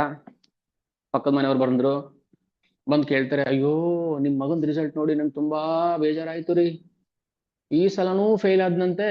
ಅಂದ್ರೆ ಏನರ್ಥ? ಫೇಲ್ ಆಗಿದ್ದು ಗೊತ್ತು, ಈ ಸಲನೂ ಫೇಲ್ ಆದ್ನಂತೆ, ಭಾರಿ ದುಃಖ ಆಯ್ತು. ದುಃಖ ಆಗಿರೋದಿಲ್ಲ ಅವ್ರಿಗೆ, ಖುಷಿ ಆಗಿರುತ್ತೆ ಒಳೊಳಗೆ. ಆದ್ರೆ ಮೇಲ್ನೋಟಕ್ಕೆ ಏನ್ ಹೇಳ್ತಾರೆ, ನನಗೆ ತುಂಬಾ ದುಃಖ ಆಯ್ತು, ಈ ಸಲನೂ ಫೇಲ್ ಆಗಿದ್ದಾನೆ ಅಂದ್ರೆ ಇದಕ್ ಮುಂಚೆ ಒಂದ್ 10-6 ಸಲ ಫೇಲ್ ಆಗಿದ್ದಾನೆ ಅಂತ ಅರ್ಥ. ಸೊ ಗೌಣಾರ್ಥ ಅರ್ಥ ಮಾಡ್ಕೊಳ್ಳೋದಲ್ಲ, ನಮ್ಗೆ ಮುಖ್ಯ ಅರ್ಥ ಮಾಡ್ಕೊಳ್ಳೋರು ಬೇಕು. ಕೆಲವರು ಏನ್ ಮಾಡಿದ್ರೆ ಪದ ಪದಕ್ಕೆ ಅರ್ಥ ಹುಡ್ಕೋದ್ ಬೇಕಾಗಿಲ್ಲ, ಇದು ಈ ಪದಕ್ಕೆ ಈ ಅರ್ಥ, ಈ ಪದಕ್ಕೆ ಈ ಅರ್ಥ. ಅದಕ್ಕೆ ಮುಂಚೆನೆ ನಾವು ಅದಕ್ಕೆ ಅದ್ರ ಬಗ್ಗೆ ಎಚ್ಚರಿಕೆ ಕೊಡ್ತಾ ಇರೋದು. ಇಲ್ಲಿ ಶಂಕರಾಚಾರ್ಯ ಅವ್ರದ್ದು ಏನು ತಪ್ಪಿಲ್ಲ, ಅವರು ಭಗವಂತನ ಆಜ್ಞೆಯನ್ನ ಪಾಲನೆ ಮಾಡೋಕ್ಕೋಸ್ಕರ ಶಂಕರಾಚಾರ್ಯ ಬಂದಿದ್ದು. ಶಿವ ಮಾಯಾವಾದಂ ಅಸತ್ಶಾಸ್ತ್ರಂ ಪ್ರಚ್ಛನ್ನಂ ಬೌದ್ಧ ಮುಚ್ಚತೆ ಮಯೈವ ಭೀತಾನಿ ದೇವಿ ಕಲೌ ಬ್ರಾಹ್ಮಣ ಮೂರ್ತಿನ. ನಾನು ಕಲಿಯುಗದಲ್ಲಿ ಬ್ರಾಹ್ಮಣನಾಗಿ ಬರ್ತೀನಿ, ಅಂದ್ರೆ ಶಂಕರಾಚಾರ್ಯರಾಗಿ ಬರ್ತೀನಿ ಅಂತ ಶಿವ ಪಾರ್ವತಿ ಹೇಳೋದು. ಯಾಕಂದ್ರೆ ಭಗವಂತ ಆಜ್ಞೆ ಮಾಡಿದಾನೆ, ಕೃಷ್ಣನ ಆಜ್ಞೆ. ಕೃಷ್ಣನ ಆಜ್ಞೆ, ಶಿವ ರುದ್ರದೇವರು ಶಂಕರಾಚಾರ್ಯಗೆ ಬಂದಿದ್ದು, ಅರ್ಥ ಮಾಡ್ಕೋಬೇಕು. ಆದ್ರೆ ಶಂಕರಾಚಾರ್ಯ ಹೇಳಿದ ಫಿಲಾಸಫಿ ಮತ ನಾವು ಫಾಲೋ ಮಾಡೋ ಹಾಗಿಲ್ಲ. ಯಾಕೆ ಹೀಗೆ ಹೇಳ್ತೀರಿ? ಅವರು ಹೇಳಿದ್ದು ಅಭಕ್ತರನ್ನ ನಾಶ ಮಾಡೋಕ್ಕೋಸ್ಕರ. ಯಾರು ಭಗವಂತನನ್ನ ನಂಬೋದಿಲ್ಲ, ವೇದಗಳನ್ನ ನಂಬೋದಿಲ್ಲ ಅಂತವ್ರು ನಾಶ ಆಗೋಕ್ಕೋಸ್ಕರ. ಅದನ್ನೇ ಫಾಲೋ ಮಾಡ್ತೀವಿ ಅಂತಂದ್ರೆ ಅದು ತಪ್ಪಾಗುತ್ತೆ. ಇಲ್ಲಿ ಹೇಳ್ತಾರೆ ನೋಡಿ, ಕವಿರಾಜ ಕೃಷ್ಣ ಗೋಸ್ವಾಮಿ ಹೇಳ್ತಾರೆ, ತಾಹಾರ ಶ್ರವಣೆ, ತಾಹಾರ ಶ್ರವಣ ಅಂದ್ರೆ ಯಾರು ಶಂಕರಾಚಾರ್ಯರ ಬೋಧನೆಗಳನ್ನ ಶ್ರವಣ ಮಾಡ್ತಾರೋ, ನಾಶ ಹೈ ಸರ್ವ ಕಾರ್ಯ, ಅವ್ರು ಮಾಡೋದೆಲ್ಲ ಸರ್ವನಾಶ ಆಗ್ಬಿಡುತ್ತೆ. ಪದೇ ಪದೇ ಹೇಳ್ತಾ ಇದೀನಿ, ಮತ್ತೆ ಅದನ್ನ ಯಾವುದು ತಪ್ಪಾಗಿ ಅರ್ಥ ಮಾಡ್ಕೋಬಾರ್ದು. ಪ್ರತಿಯೊಂದಕ್ಕೂ ಪ್ರೂಫ್ ಇದೆ. ಭಗವಂತನೇ ಹೇಳಿರೋದಕ್ಕೆ ಪ್ರೂಫ್ ಇದೆ. ಶಂಕರಾಚಾರ್ಯ ಸಾಕ್ಷ ಶಿವ ಅನ್ನೋದಕ್ಕೂ ಪ್ರೂಫ್ ಇದೆ. ಒಂದು ವೇಳೆ ಯಾರಾದರೂ ಶಂಕರಾಚಾರ್ಯ ಅವರ ಭಾಷ್ಯವನ್ನ ಶ್ರವಣ ಮಾಡಿದರೆ ಅವರ ಎಲ್ಲ ಕಾರ್ಯಗಳು ನಾಶ ಆಗುತ್ತೆ. ಯಾಕೆ ಅಂದ್ರೆ ಅವರು ತಮ್ಮ ಗ್ರಂಥಗಳಲ್ಲಿ ಎಲ್ಲ ವೈದಿಕ ಸಾಹಿತ್ಯಗಳನ್ನ ಪರೋಕ್ಷ ಅರ್ಥದ ಮೂಲಕ ವಿವರಿಸಿದ್ದಾರೆ. ಪ್ರತ್ಯಕ್ಷ ಅರ್ಥ ಅಲ್ಲ, ಪರೋಕ್ಷ ಅರ್ಥ. ಓ ಸಂಜೆ ಆಯ್ತು, ಸೂರ್ಯ ಮುಳುಗ್ದ. ಏನು ಹಾಗಂದ್ರೆ ಸೂರ್ಯ ಮುಳುಗ್ದ ಅಂದ್ರೆ ಇದು ಗೌಣ ಅರ್ಥ. ಸೂರ್ಯ ಮುಳುಗಿದ ಅಂದ್ರೆ ಗೌಣ ಅರ್ಥ. ಅದರಲ್ಲಿ ಮುಖ್ಯ ಅರ್ಥ ಇರುತ್ತಲ್ಲ, ಅದೇನು? ಸಂಧ್ಯಾ ವಂದನೆ ಮಾಡಬೇಕು ಅಂತ ಬ್ರಾಹ್ಮಣರಿಗೆ, ಕಳ್ಳರಿಗೆ ಕನ್ನ ಹಾಕಬೇಕು ಅಂತ. ಒಬ್ಬೊಬ್ರು ಒಂಥರ ಅರ್ಥ ಆಗುತ್ತೆ. ಸೂರ್ಯ ಮುಳುಗಿದ ಅಂದ್ರೆ, ಓ ಸೂರ್ಯ ಮುಳುಗಿದ ಅಂದ್ರೆ ಕಾಡಿಗೋಗಿರೋ ದನ ಮಕ್ಕಳುಗಳನ್ನ ವಾಪಸ್ ಕರ್ಕೊಂಡ್ ಬರ್ಬೇಕು ಮನೆಗೆ ಅಂತ ಅರ್ಥ. ಯಾರಿಗೆ? ಗೋಪಾಲಕರಿಗೆ. ಒಬ್ಬೊಬ್ರಿಗೂ ಒಂಥರ ಅಂದ್ರೆ ನಮಗೆ ಯಾವುದು ಅನ್ವಯಿಸುತ್ತೆ ಅದಕ್ಕೆ ಸಮನ್ವಯಾತ್, ಅನ್ವಯಾತ್ ಇತರತಶ್ಚ ಜನ್ಮಾದ್ಯಸ್ಯತೋ ಅನ್ವಯಾತ್. ಭಾಗವತಮಲ್ಲಿ ಮೊದಲನೇ ಶ್ಲೋಕ, ಜನ್ಮಾದ್ಯಸ್ಯ ಯತೋ ಅನ್ವಯಾತ್ ಇತರತಶ್ಚ ಅರ್ಥೇಶು ವಿಜ್ಞಸ್ವರಾಟ್ ತೇನೇ ಬ್ರಹ್ಮ ಹೃದಯ ಆದಿ ಕವಯ ಮುಹ್ಯಂತಿ ಯತ್ ಸೂರಯಃ ತೇಜೋ ವಾರಿ ಮೃದಾಂ ಯಥಾ ವಿನಿಮಯೋ ಯತ್ರ ವಿಸರ್ಗೋ ಪುರುಷ ಧಾಮ್ನ ಸ್ವೇನ ಸದಾ ನಿರಸ್ತ ಕುಹುಕಂ ಸತ್ಯಂ ಪರಂ ಧೀಮಹಿ. ಯಾರು ಸಮನ್ವಯ ಮಾಡಿ ಅರ್ಥ ಮಾಡ್ಕೊಳ್ತಾರೋ ಅವ್ರಿಗಷ್ಟೇ ಅರ್ಥ ಆಗುತ್ತೆ. ಸಮನ್ವಯ ಮಾಡ್ಬೇಕು. ಸಮನ್ವಯ ಅಂದ್ರೆ ಏನು? ಈ ಅರ್ಥಕ್ಕೆ ಏನು ಅರ್ಥ, ಈ ಅರ್ಥಕ್ಕೆ ಏನು ಪ್ರೂಫ್, ಪುರಾವೆ ಏನು? ಹೀಗೆ ಶಂಕರಾಚಾರ್ಯರು ಎಲ್ಲಾ ವೈದಿಕ ಸಾಹಿತ್ಯಗಳನ್ನ ಪರೋಕ್ಷ ಅರ್ಥದ ಮೂಲಕ ವಿವರಿಸಿದ್ದಾರೆ. ಪರೋಕ್ಷ ಅರ್ಥ, ನೇರವಾಗಿ ಹೇಳಿಲ್ಲ ಅವರು. ನೇರವಾಗಿ ಹೇಳಿಲ್ಲ, ಪರೋಕ್ಷವಾಗಿ ಹೇಳಿದ್ರು. ಯಾರಿಗ ಅರ್ಥ ಆಗುತ್ತೋ ಅವ್ರಿಗೆ ಅರ್ಥ ಆಗ್ಲಿ ಅಂತ ಅಷ್ಟೇನೆ. ಯಾರು ಆ ಪರೋಕ್ಷ ಅರ್ಥ ಯಾರಿಗ ಅರ್ಥ ಆಗುತ್ತೆ, ಯಾರು ವೇದಗಳನ್ನ ಓದಿದ್ರೆ ಅವ್ರಿಗೆ ಅರ್ಥ ಆಗುತ್ತೆ. ಅದಕ್ಕೆ ಶ್ರೀ ಚೈತನ್ಯ ಚರಿತಾಮೃತವನ್ನ, ಭಗವದ್ಗೀತೆ, ಭಾಗವತಂ ಓದಿರೋರ್ಗೆ ಅಷ್ಟೇ ಅರ್ಥ ಆಗುತ್ತೆ. ಇಲ್ಲ ನಮ್ಗೆ ಭಗವಂತನ ಸುಕೃತಿ ಇದೆ, ಗುರು ಕೃಪೆ ಇದೆ ಅಂತ ಅನ್ನೋರು ಭಗವಂತನ ಅರ್ಥ ಮಾಡ್ಕೋಬಹುದು. ಇಲ್ಲ ಅಂದ್ರೆ ಗೀತೆ ಭಾಗವತಂ ಓದ್ಲಿಲ್ಲ ಅಂದ್ರೆ ನಮ್ಗೆ ಇದು ಅರ್ಥ ಆಗೋದಿಲ್ಲ. ಯಾಕಂದ್ರೆ ಇಲ್ಲಿ ಪರೋಕ್ಷವಾಗಿ ಹೇಳಿದ್ದಾರೆ. ಇದು ಪ್ರತಿಯೊಂದು ಪರೋಕ್ಷವಾಗಿದ್ದಾರೆ. ನಾವು ನೇರ ಅರ್ಥ ಹುಡುಕ್ತಾ ಇರ್ತೀವಿ ಅಲ್ವಾ? ನೇರವಾಗಿ ಏನ ಈಗ ಹೇಳ್ತಾರೆ, ಅರ್ಜುನಕ್ಕೆ ಹೇಳ್ತಾನೆ, ಕೃಷ್ಣ ನೀನು ಹೇಳ್ತಾ ಇರೋದು ನನಗೆ ಯಾಕೆ ಗೊಂದಲ ಆಗೋ ತರ ಇದೆ, ನೇರವಾಗಿ ಹೇಳು ಅಂತ. ವ್ಯಾಮಿಶ್ರೇಣೇವ ವಾಕ್ಯೇನ ಬುದ್ಧಿ ಮೋಹಸೀವಮೇ ತದೇಕಂ ವದ ನಿಶ್ಚಿತ್ಯ ಏನ ಶ್ರೇಯೋ ಹಾಮಾಪ್ನುಯಾಂ. ನೀನು ನೇರವಾಗಿ ಹೇಳು, ಒಂದು ವಿಚಾರ ಸ್ಪಷ್ಟವಾಗಿ ಹೇಳು ಅಂತ ಹೇಳ್ತಾನೆ. ಆದ್ರೆ ಕೃಷ್ಣ ಸ್ಪಷ್ಟವಾಗಿ ಹೇಳೋದಿಲ್ಲ, ಪರೋಕ್ಷವಾಗಿ ಹೇಳ್ಕೊಂಡ್ಬರ್ತಾನೆ. ಯಾರಿಗೆ ಸುಕೃತಿ ಇದೆ ಅವ್ರಿಗಷ್ಟೇ ಅರ್ಥ ಆಗುತ್ತೆ. ಯಾರು ಭಗವಂತನ ಬಲವಾಗಿ ನಂಬಿರ್ತಾರೆ ಭಗವಂತ ಅವ್ರಿಗೆ ಅರ್ಥ ಮಾಡಿಸ್ತಾನೆ. ತೇನೇ ಬ್ರಹ್ಮ ಹೃದಯ ಆದಿ ಕವಯ ಮುಖ್ಯಂತಿ. ಬ್ರಹ್ಮದೇವರಿಗೂ ಕೂಡ ಭಗವಂತ ಒಳಗಡೆ ಕೂತ್ಕೊಂಡು ಅರ್ಥ ಮಾಡಿಸ್ಬೇಕು, ಇಲ್ಲ ಅವ್ರಿಗೂ ಅರ್ಥ ಆಗೋದಿಲ್ಲ. ಅದಕ್ಕೆ ಈ ತರ ವೈದಿಕ ಗ್ರಂಥಗಳನ್ನ ಯಾಕೆ ಸಾಮಾನ್ಯ ಜನರು ಓದಕ್ಕೆ ಇಷ್ಟಪಡೋದಿಲ್ಲ, ಅರ್ಥ ಆಗೋದಿಲ್ಲ ಅವ್ರಿಗೆ. ಅರ್ಥ ಮಾಡ್ಕೊಳ್ಳೋ ಶಕ್ತಿ ಇರೋದಿಲ್ಲ. ಯಾಕಂದ್ರೆ ಅವ್ರಿಗೆ ಗುರು ಹರಿ ಗುರು ವೈಷ್ಣವ್ರ ಕೃಪೆ ಇರೋದಿಲ್ಲ. ಅದಕ್ಕೆ ನಾವು ಪ್ರಾರಂಭ ಮಾಡೋಕ್ ಮುಂಚೆ ಪ್ರಾರ್ಥನೆ ಮಾಡಿ ಎಲ್ಲ ಆಚಾರ್ಯ ಪರಂಪರೆಗೆ ಎಲ್ರಿಗೂ ಪ್ರಣಾಮ ಮಾಡಿ ಅವ್ರ ಆಶೀರ್ವಾದ ತಗೊಂಡು ನಾವು ಶ್ರವಣವನ್ನ ಮಾಡ್ಬೇಕು. ಕಂಟಿನ್ಯೂ ಮಾಡ್ತೀವಿ. ಗೌಣ ವೃತ್ತಿಯೇ ಏವ. ಗೌಣ ಅಂದ್ರೆ ಅಷ್ಟು ಇಂಪಾರ್ಟೆಂಟ್ ಅಲ್ಲದ ಅರ್ಥ ಅಂತ. ಕರಿಬೇವಿನ ಸೊಪ್ಪು ತರ್ತೀವಿ ಅಥವಾ ಕೊತ್ತಂಬರಿ ಸೊಪ್ಪು ತರ್ತೀವಿ, ಅದಲ್ಲಿ ಕೆಲವು ಕಟ್ ಮಾಡಿ ಬಿಸಾಕ್ತಿವಿ ತುದಿ. ಬಟ್ ತಗೋಬರ್ಬೇಕಾದ್ರೆ ಅದು ಸೇರಿಸಿ ತಂದಿರ್ತೀವಿ. ಮನೆಗೆ ಬಂದ್ಮೇಲೆ ಅದು ಕಟ್ ಮಾಡಿ ಬಿಸಾಕ್ತಿವಿ, ಬೇಡ ಅಂತ. ಅದು ಗೌಣ. ಯಾವ್ದು ಬೇಡವೋ ಅದು ಗೌಣ. ಬೇಕು, ಅದಿಲ್ದೆ ಕೊತ್ತಂಬರಿ ಬೆಳೆಯೋದಿಲ್ಲ ಅಲ್ವಾ, ಬೇರೆ ಇಲ್ದೆ ಬೆಳೆಯುತ್ತಾ? ಅದೇ ಮನೆಗೆ ತಂದ್ಮೇಲೆ ಕಟ್ ಮಾಡ್ತೀವಿ ಅದನ್ನ. ಗೌಣ ನಮ್ಗೇನ್ ಬೇಕು? ಮುಖ್ಯ ಮೇಲೆ ಇರುವಂತ ಎಲೆ ಬೇಕಾಗಿದೆ ನಮ್ಗೆ ಅಲ್ವಾ? ಹಾಗೇನೆ ಗೌಣ ಅರ್ಥ ಅಂದ್ರೆ ಆ ಸಿಪ್ಪೆ ಇದ್ದಂಗೆ, ಕಡಲೆಕಾಯಿ ಸಿಪ್ಪೆ ಇದ್ದಂಗೆ. ಅದು ಬೇಕು, ಆದ್ರೆ ಬೇಡ. ಆದ್ರೆ ಮುಖ್ಯ ಅರ್ಥ ಹೇಗೆ ಹಾಗಲ್ಲ. ಮುಖ್ಯ ಅರ್ಥ ಕಡಲೆಕಾಯಿ ಸಿಪ್ಪೆ ಒಳಗೆ ಬೀಜ ಹೆಂಗಿರುತ್ತೋ ಹಾಗೆ. ನಾವು ಬರೀ ಸಿಪ್ಪೆ ಮಾತ್ರ ನೋಡ್ಕೊಂಡು ಬರೀ ಸಿಪ್ಪೆ ತಿಂದ್ಬಿಟ್ಟು ಹೋಗ್ತೀವಿ ಅಂದ್ರೆ ನಮಗೇನು ಪ್ರಯೋಜನ ಆಗೋದಿಲ್ಲ. ಅದಕ್ಕೆ ಯಾವುದನ್ನು ನಾವು ನೇರವಾಗಿ ಅರ್ಥ ಮಾಡ್ಕೊಳಕ್ ಹೋಗ್ಬಾರ್ದು. ಅದು ಪರೋಕ್ಷವಾಗಿರುತ್ತೆ. ಪರೋಕ್ಷವಾಗಿ ಅರ್ಥ ಮಾಡ್ಕೋಬೇಕು ಅದನ್ನ. ಪರೋಕ್ಷವಾದಂ ಇಮ ಸಜ ಮಮ ಪ್ರಿಯ. ಪರೋಕ್ಷವಾದಂ ಇವಂ. ಭಗವಂತನು ಪರೋಕ್ಷವಾಗಿ ಹೇಳ್ತಾನೆ. ಯಾರು ಅಷ್ಟೇ ನೇರವಾಗಿ ಯಾರು ಹೇಳಕ್ ಹೋಗೋದಿಲ್ಲ. ಅವ್ರಿಗೆ ಅರ್ಥ ಆಗೋ ತರ ಇದ್ರೆ ಮಾತ್ರ ಹೇಳ್ತಾರೆ, ಇಲ್ಲಾಂದ್ರೆ ನೇರವಾಗಿ ಹೇಳೋದಿಲ್ಲ. ಅದಕ್ಕೆ ಇಲ್ಲಿ ಹೇಳ್ತಿದ್ರೆ, ಯಾರಾದ್ರೂ ಅಂತ ಗೌಣ ಅರ್ಥಗಳು ಬರುವಂತದನ್ನ ಓದಿದ್ರೆ ಅವರು ತಾಹಾರ ಶ್ರವಣೆ ನಾಶಹಾಯ ಸರ್ವಕಾರ್ಯ. ಅದಕ್ಕೆ ಪರಂಪರೆಯಲ್ಲಿ ಇಲ್ಲದೆ ಇರುವಂತಹ ಯಾವ ಆಚಾರ್ಯರ ಅಥವಾ ಯಾವ ಗುರುಗಳ ಪ್ರವಚನವನ್ನ ನಾವು ಕೇಳಬಾರದು. ಆಚಾರ್ಯ ಪರಂಪರೆಯಲ್ಲಿ ಬಂದಿಲ್ಲ ಅಂದ್ರೆ ನಾಶ ಆಗ್ತವೆ. ಆದ್ರೆ ಗೌಣಾರ್ಥ ಕರಿಲ, ಮುಖ್ಯ ಅರ್ಥ ಆಚ್ಛಾದಯ. ಆಚ್ಛಾದಯ ಅಂದ್ರೇನು? ಕವರ್. ಆಚ್ಛಾದನೆ ಅಂದ್ರೆ ಕವರ್ ಮಾಡೋದು. ಕಡಲೆಕಾಯಿ ಬೀಜ ಹೇಗೆ ಸಿಪ್ಪೆ ಕವರ್ ಮಾಡ್ಬಿಟ್ಟಿರ್ತಾರ ಹಾಗೆ. ಅಂದ್ರೆ ಗೌಣಾರ್ಥ ಕರಿಲ ಮುಖ್ಯ. ಯಾರಿಗ ಅರ್ಥ ಆಗ್ತಾ ಇಲ್ವೋ ದಯವಿಟ್ಟು ನೋಟ್ ಮಾಡ್ಕೊಳ್ಳಿ, ಪ್ರಶ್ನೆ ಕೇಳಿ. ಇಲ್ಲಾಂದ್ರೆ ನಾವು ಏನು ಮಾಡೋಕ್ಕಾಗೋದಿಲ್ಲ. ನಾವು ಹೇಳ್ಕೊಂಡು ಹೋಗ್ತಾ ಇರ್ತೀವಿ ಅಷ್ಟೇ ಅಲ್ವಾ. ತುಂಬಾ ಜನಕ್ಕೆ ಹಂಗ ಅನ್ಸುತ್ತೆ, ಏನೋ ಭಕ್ತಿ ಮಾಡ್ತಾ ಇದಾರೆ, ಒಂದು ಸೇವೆ ಮಾಡ್ತಾ ಇದಾರೆ ಅಂತ ಅನ್ಕೊಂಡು ಇವತ್ತೆಲ್ಲ ಅರ್ಥ ಆಗುತ್ತೆ ಅನ್ನೋ ಒಂದು ವಿಶ್ವಾಸದಲ್ಲಿ ಹೇಳ್ಕೊಂಡು ಹೋಗ್ತಾ ಇದೀವಿ ಅಷ್ಟೇ. ದಯವಿಟ್ಟು ಅರ್ಥ ಮಾಡ್ಕೋಬೇಕು. ಚೈತನ್ಯ ಚರಿತಾಮೃತ ಹೇಳ್ತೀವಲ್ವಾ, ಒಂದೊಂದು ಶ್ಲೋಕನು ಕೂಡ ಭಾವಾರ್ಥ ಓದ್ತಾ ಇದ್ರೆ ಎಲ್ಲ ವೈದಿಕ ಸಾಹಿತ್ಯಗಳು ಕಣ್ಮುಂದೆ ಕಾಣಿಸ್ಬೇಕು ನಮಗೆ. ಭಗವಂತನ ವಿಶಿಷ್ಟ ತತ್ವಗಳು. ಇದರಲ್ಲಿ ಶಂಕರಾಚಾರ್ಯರದ್ದು ದೋಷವಿಲ್ಲ. ಕ್ಲಿಯರ್ ಆಯ್ತಾ? ಶಂಕರಾಚಾರ್ಯ ದೋಷ ಇಲ್ಲ. ಯಾಕೆ ದೋಷ ಇಲ್ಲ ಅಂದ್ರೆ, ಯಾಕಂದ್ರೆ ಈಶ್ವರ ಆಜ್ಞಾಪಾಯ, ಭಗವಂತನ ಆಜ್ಞೆಯನ್ನ ಅವ್ರು ಪಾಲನೆ ಮಾಡ್ತಾ ಇದಾರೆ.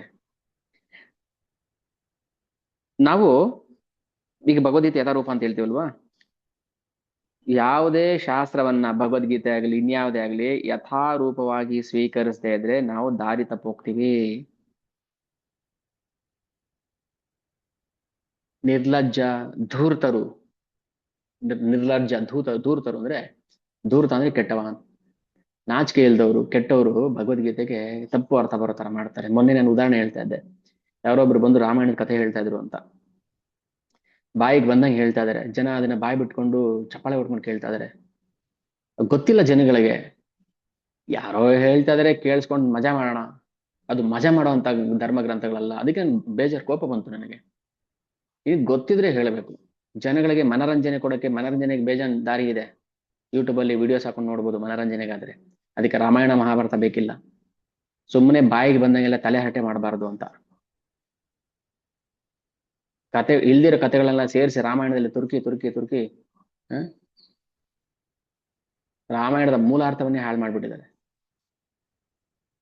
ಯಥಾರೂಪವಾಗಿ ಇವಾಗ ನೋಡಿ, ಮನರಂಜನೆಗೆ ಅನೇಕ ಮಾಧ್ಯಮಗಳಿದೆ. ಯೂಟ್ಯೂಬ್ ಇದೆ, ಇನ್ಸ್ಟಾಗ್ರಾಮ್ ಇದೆ, ಏನ್ ಫೇಸ್ಬುಕ್, ವಾಟ್ಸಪ್, ಏನ್ ಬೇಕಾ ಬರುತ್ತೆ. ನಾವಿಲ್ಲಿ ಮನರಂಜನೆಗೋಸ್ಕರ ಹೇಳ್ತಾ ಇರೋದು, ಮನಸ್ಸಿನ ಗಲೀಜನ್ ತೆಗೆಯಕ್ಕೋಸ್ಕರ ಹೇಳ್ತಾ ಇರೋದು. ಪ್ರಭುಪಾದರು ಸಾರಿ ಹೇಳ್ತಾರು, ಯಥಾರೂಪ ಕೃಷ್ಣನನ್ನ ಹೇಗಿದನೋ ಹಾಗೆ ಅರ್ಥ ಮಾಡ್ಕೋಬೇಕು. ಕೃಷ್ಣ ಮನರಂಜನೆ, ಆಟದ ಸಾಮಾನು, ಆಟದ ವಸ್ತು ಅಲ್ಲ. ಕೃಷ್ಣ ಆಟದ ಆಟಿಕೆ ಅಲ್ಲ ಅವನು. ಯಥಾರೂಪ ಯಾರ್ಯಾರ್ದೋ ಪ್ರವಚನ ಕೇಳೋದಲ್ಲ. ಇಲ್ಲಿ ಹೇಳ್ತಾರೆ ನೋಡಿ, ನಿರ್ಲಜ್ಜ ಧೂರ್ತರು ವೈದಿಕ ಸಾಹಿತ್ಯದ ಕುರಿತು ಅನೇಕ ವ್ಯಾಖ್ಯಾನ ಮಾಡೋದ್ರಿಂದ ಜನರು ಅದರ ಪ್ರಯೋಜನ ಪಡೆದಿಲ್ಲ. ಆದ್ದರಿಂದ ಯಾರು ಕೃಷ್ಣ ಪ್ರಜ್ಞೆಯ ತೀರ್ಮಾನಕ್ಕೆ ಬಂದಿಲ್ಲ. ಎಷ್ಟೋ ವರ್ಷಗಳಿಂದ ಕೃಷ್ಣ ಪ್ರಜ್ಞೆನ ಪ್ರಚಾರ ಮಾಡ್ತಿದ್ದಾರೆ. ಯಾಕೆ ಮತ್ತೆ ಕೃಷ್ಣ ಪ್ರಜ್ಞೆ ಬರಲಿಲ್ಲ ಜನರು? ಒಂದು ಆ ಜ್ಞಾನದ ತಿರುಚು ಮುರುಚು, ಇಷ್ಟ ಬಂದಂಗೆ ಹೇಳೋದು ಅಥವಾ ಇಷ್ಟ ಬಂದಂಗೆ ಅರ್ಥ ಮಾಡ್ಕೊಳ್ಳೋದು, ಎರಡು ದೋಷ ಇದೆ. ಹೇಳೋರು ಇಷ್ಟ ಬಂದಂಗೆ ಹೇಳ್ತಾರೆ, ಕೇಳೋರು ಇಷ್ಟ ಬಂದಂಗೆ ಅರ್ಥ ಮಾಡ್ಕೊಳ್ತಾರೆ. ಅದಕ್ಕೆ ಕೃಷ್ಣ ಪ್ರಜ್ಞೆ ಆಗ್ತಾ ಇಲ್ಲ ಅವ್ರಿಗೆ. ಬಂದವರು ಉಳ್ಕೊಳಕ್ ಆಗ್ತಾ ಇಲ್ಲ. ಅದಕ್ಕೆ ಭಗವದ್ಗೀತೆಯ ಉದ್ದೇಶವನ್ನ ಯಥಾರೂಪವಾಗಿ ಪ್ರಸ್ತುತಪಡಿಸ್ಬೇಕು. ಯಾರು ಹೇಳೋರು, ಕೇಳೋರು ಅಷ್ಟೇನೆ. ಏನ್ ಅರ್ಥ ಆಯ್ತು, ಏನ್ ಅರ್ಥ ಆಯ್ತು, ಎಲ್ಲ ಅರ್ಥ ಆಯ್ತು ನಮ್ಗೆ. ನಮ್ಗೆ ಎರಡೇ ಆನ್ಸರ್ ಸಿಗುತ್ತೆ. ಒಂದು, ಗುರುಜಿ ನನ್ಗೆ ಎಲ್ಲ ಅರ್ಥ ಆಯ್ತು ನೀವು ಹೇಳಿದ್ದೆಲ್ಲ. ಇನ್ನೊಂದು, ನಮ್ಗೆ ಏನು ಅರ್ಥ ಆಗಿಲ್ಲ. ಇದು ಹಾರಿಕೆ ಉತ್ತರ. ಎಲ್ಲ ಅರ್ಥ ಆಯ್ತು ಅಂದ್ರೆ ಎಲ್ಲಿ ಪ್ರಶ್ನೆ ಕೇಳ್ಬಿಡ್ತಾರೋ ಅಂತ. ಏನೋ ಸ್ವಲ್ಪ ಅರ್ಥ ಆಯ್ತು ಅಂದಲ್ವಾ, ಪ್ರಶ್ನೆ ಕೇಳ್ಬಿಡ್ತಾರೋ, ಎಲ್ಲಿ ಸಿಕ್ಕಾಕೊಳ್ತೀವೋ ಅಂತ. ನಮ್ಗೆ ಅದೆಲ್ಲ ಪ್ರಶ್ನೆ ಕೇಳಿ ಸಿಕ್ಕಾಕ್ಸೋ ಅಂತ ಪ್ರಮೇಯ ಇಲ್ಲ ನಮಗೆ.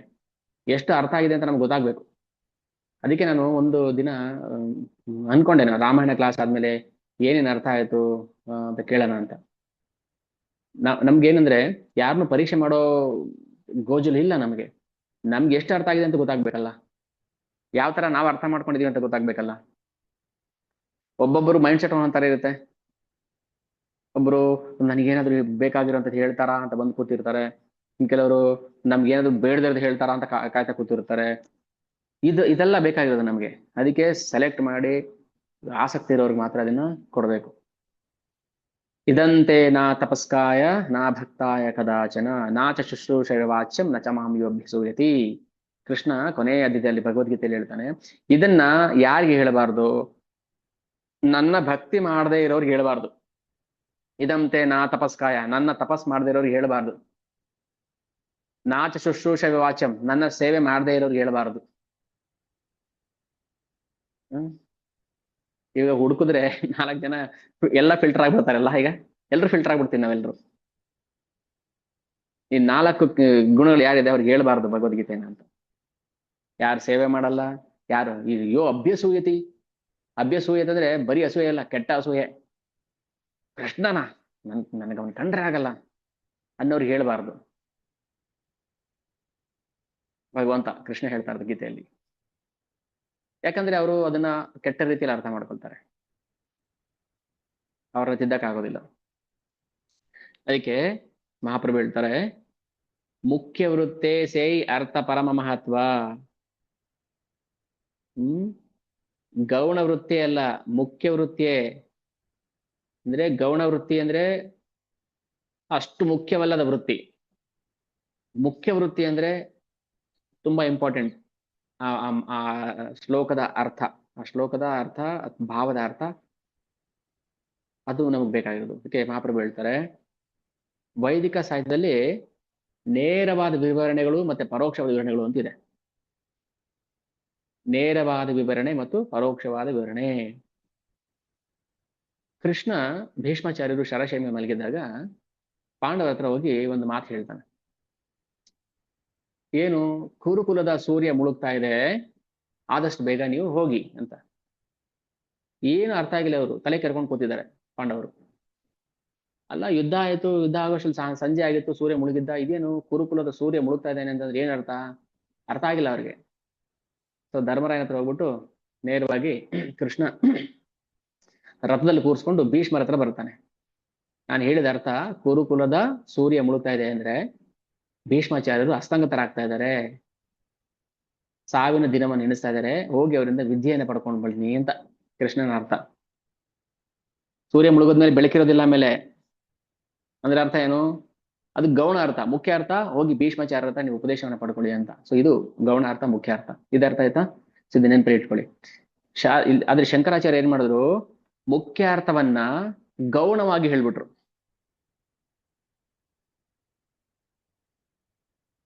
ನಾವೇನ್ ಮಾಡ್ಕೊಂಡ್ವಿ, ಮುಖ್ಯ ಕಡಲೆ ಬೀಜನ ಬಿಸಾಕ್ಬಿಟ್ವಿ, ನಾವು ಸಿಪ್ಪೆನ್ ತಿನ್ಕೊಂಡು ಕೂತ್ಕೊಂಡ್ವಿ.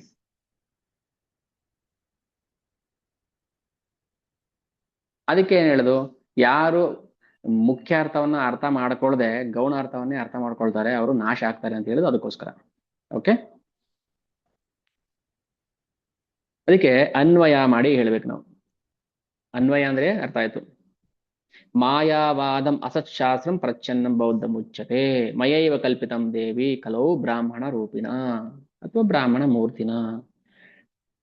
ಬ್ರಹ್ಮಣಶ್ಚಾಪರಂ ರೂಪಂ ನಿರ್ಗುಣಂ ವಕ್ಷತೆ ಮಯಾ ಸರ್ವಸ್ವಂ ಜಗತೋಪಿ ಅಸ್ಯ ಮೋಹನಾರ್ಥಂ ಕಲೋ ಯುಗೆ. ಮೋಹನಾರ್ಥಂ ಏನು? ಮೋಹನಾರ್ಥಂ ಅಂದ್ರೆ ಮೋಹ ಬರಿಸುವಂತ ಅರ್ಥ. ಅಯ್ಯೋ, ನಿಮ್ ಹುಡುಗನ್ ರಿಸಲ್ಟ್ ನೋಡಿ ನನಗೆ ಬೇಜಾರಾಯ್ತ್ರಿ.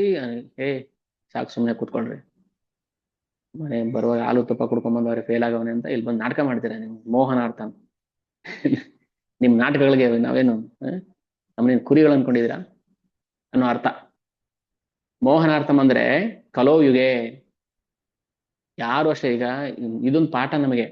ಯಾರು ಬಂದು ಅಯ್ಯೋ ಈ ಭಿಕ್ಷೆ ತಗೊಳ್ತಾರಲ್ಲ ನೋಡಿ, ಭಿಕ್ಷೆ ತರ ನೋಡಿ ಸಿಗ್ನಲ್ಗಳಲ್ಲಿ. ಊಟ ಇಲ್ಲ 3 ದಿನದಿಂದ ಅಂತ ಬಂದು ಆ ಮಾತುಗೆ ನಾವು ಮೋಹತರಾಗ್ಬಿಡ್ತೀವಿ. ಅಯ್ಯೋ ಪಾಪ, ಅಯ್ಯೋ ಪಾಪ ಅನ್ಸ್ಬಿಡುತ್ತೆ. ನೀವು ದುಡ್ಡು ಕೊಡ್ರಿ, ಅದೆಲ್ಲೋ ಹೋಗುತ್ತೆ ಅದು. ಅದಕ್ಕೆ ಕಲಿಯುಗದಲ್ಲಿ ಯಾರು ನೇರವಾಗಿ ಮಾತಾಡ್ತಾರಲ್ವಾ ತುಂಬಾ ವಿರಳ. ಇನ್ನೊಬ್ಬರನ್ನ ಅಟ್ರಾಕ್ಟ್ ಮಾಡಕ್ ಮಾತಾಡ್ಬೋದು. ನೀವು ಹಾಗೆ ಹೀಗೆ ನೋಡಿ ಶಾಸ್ತ್ರ ಹೇಳ್ತಾ ಇದೆಯಲ್ಲ, ಸರ್ವಸ್ವಂ ಜಗತೋಪಿ ಅಸ್ಯ ಮೋಹನಾರ್ಥಂ ಕಲೋ ಯುಗೆ ವೇದಾಂತಿ ತು ಮಹಾಶಾಸ್ತ್ರೆ ಮಾಯಾವಾದಂ ಅವೈದಿಕಂ. ಯಾರು ಮಾಯವಾದಿಗಳು ಅವರು ಅವೈದಿಕರು. ಮಾಯವಾದ ಶಾಸ್ತ್ರವನ್ನ ಯಾರು ಫಾಲೋ ಮಾಡ್ತಾರೆ ಮಾಯಾವಾದಿಗಳು, ಅದ್ವೈತಿಗಳು, ಅವರು ಅವೈದಿಕರು. ಅವ್ರು ನಾಶ ಆಗ್ತಾರೆ ಅಂತ ಶಾಸ್ತ್ರ ಹೇಳ್ತಾ ಇರೋದು. ನಾವೇನು ಹೇಳಕ್ ಆಗ್ತಾ ಇಲ್ಲ. ಅವ್ರನ್ನೇ ಕೇಳಿದ್ರೆ ಅರ್ಥ ಏನು ಅಂತ ಹೋಗಿ ಮಾಯಾವಾದಿಗಳಿಗೆ ಇದನ್ನ ತೋರಿಸ್ಬಿಟ್ಟು ಅರ್ಥ ಏನಪ್ಪ ಇದು ಅರ್ಥ ಅಂತ ಹೇಳ್ತಾರೆ ಅವ್ರೆ. ಮಯೈವ ವಕ್ಷತೆ ದೇವಿ ಜಗತಾಂ ನಾಶ ಕಾರಣಾತ್. ಹೇ ದೇವಿ, ಪಾರ್ವತಿಗೆ ಶಿವ ಹೇಳ್ತಾರ ಮಾತಿದು. ಹೇ ದೇವಿ ಪಾರ್ವತಿ, ಮಾಯವಾದ ಶಾಸ್ತ್ರ ಅದು ದೈವನಿಷ್ಠೆ ಇಲ್ಲದ ಶಾಸ್ತ್ರ, ಅಸತ್ ಶಾಸ್ತ್ರ. ಅದು ಶುಗರ್ ಕೋಟೆಡ್ ಪಾಯ್ಸನ್. ನೋಡಕ್ಕೆ ಸ್ವೀಟ್ ಆಗಿದೆ, ಆದ್ರೆ ಅದು ವಿಷ. ನನ್ನ ಪ್ರಿಯ ದೇವಿ ಪಾರ್ವತಿ, ಕಲಿಯುಗದಲ್ಲಿ ನಾನು ಶಂಕರಾಚಾರ್ಯಾಗಿ ಬರ್ತೀನಿ. ಯಾವುದು ಊಹೆ ಪಾಯ ಅಲ್ಲ ಇದು. ಪದ್ಮಪುರಾಣ ಕಲಿಯುಗ ಪ್ರಾರಂಭ ಆಗಕ್ಕೆ ಮುಂಚೆ ಬರೆದಿರುವಂತ ಪುರಾಣಗಳು, ಸೃಷ್ಟಿಯ ಪ್ರಾರಂಭದಲ್ಲಿ ಬಂದಿರುವಂತ ಪುರಾಣಗಳು. ಅದಕ್ಕೆ ಹೇಳೋದು ನಾವು ಪುರಾಣಗಳನ್ನ ಅರ್ಥ ಮಾಡ್ಕೋಬೇಕು. ಅಟ್ಲೀಸ್ಟ್ ಭಾಗವತ ಪುರಾಣ ಆದ್ರೂ, ಎಲ್ಲಾ ಪುರಾಣಗಳು ಓದಿದ್ ಪುಣ್ಯ ಬರುತ್ತೆ. ನಾವು ಭಾಗವತ ಪುರಾಣ ಓದ್ರಿ ಅಂದ್ರೆ ಓದೋದಿಲ್ಲ. ನಿನ್ನೆ ಒಬ್ರು ಕಾಲ್ ಮಾಡಿದೆ, ಏನ್ ಸರ್ ಭಾಗವತಂ ತಗೊಂಡು 1.5 ವರ್ಷ ಆಯ್ತು, ಎಷ್ಟು ಓದಿದಿರಿ? ಋಷಿಗಳ ಪ್ರಶ್ನೆನೇ ಓಪನ್ ಮಾಡಿಲ್ಲ ಇನ್ನು, ಆಸ್ ಇಟ್ ಇಸ್ ಹಾಗೆ ಇದೆ. ಸರ್ ತುಂಬಾ ಕಷ್ಟಪಟ್ಟು ಸರ್, ಕಷ್ಟಪಟ್ಟು ತಗೊಂಡೆ. ಕಷ್ಟಪಟ್ಟು ಯಾಕ್ರಿ ತಗೊಳ್ತೀರಿ? ಇಷ್ಟಪಟ್ಟು ತಗೊಳ್ಳಿಯಪ್ಪ. ಹ್ಮ್ ಕಷ್ಟಪಡಕ ಭಾಗವತ ಓದಿ ಅಂತ ಹೇಳುದು ನಾವು. ಈಗ ಪಡ್ತಾರ ಕಷ್ಟ ಸಾಕಾಗಲ್ವಾ ನಿಮಗೆ? ಮತ್ತೆ ಬರ್ಬೇಕಾ ಈ ಭೌತಿಕ ಜಗತ್ತಿಗೆ ನರಳಾಡೋಕೆ? ಒಂದು ಪೇಜ್ ತಿರ್ವಾಕಿಲ್ಲ ನೀವು 1 ವರ್ಷ 1.5 ವರ್ಷದಿಂದ. ಅದಕ್ಕೆ ದುಡ್ಡು ಕೂಡ ಕೊಟ್ಟಿಲ್ಲ, ಲಕ್ಷ್ಮಿ ಬಂದಿಲ್ಲ ನಮಗೆ. 1.5 ವರ್ಷ 2 ವರ್ಷದಿಂದ ತಗೊಂಡಿರೋಗಿದೆ, ಪೆಂಡಿಂಗ್ ಉಳಿಸ್ಕೊಂಡಿದ್ದಾರೆ. ಆಯ್ತು ಓದ್ರೋಗ್ಲಿ, ಓದ್ತೀರಾ? ಹ ಮತ್ತೇನ್ ಮಾಡ್ತಿದ್ರಿ ಹಾಗಾದ್ರೆ? ಯಾಕೆ ಭೂಮಿ ಭಾರ ಆಗಿ ಬದುಕಿರ್ಬೇಕು ಹೇಳಿ? ಯಾರಿಗೋಸ್ಕರ ಬದುಕಿದಿರಿ ಹೋಗ್ಲಿ? ಒಂದು ಪೇಜ್ ಭಾಗವತ ಅದ್ರಲ್ಲಿ ಏನಿದೆ ನೋಡೋಣ, ಇಷ್ಟು ದುಡ್ಡು ಕೊಟ್ಟು ತಗೊಂಡಿದೀವಲ್ಲ, ಅದ್ರೊಳಗೆ ಏನಿದೆ ನೋಡೋಣ ಅಂತ ಆದ್ರೂ ಕ್ಯೂರಿಯಾಸಿಟಿ ಇಲ್ವಾ ನಿಮಗೆ?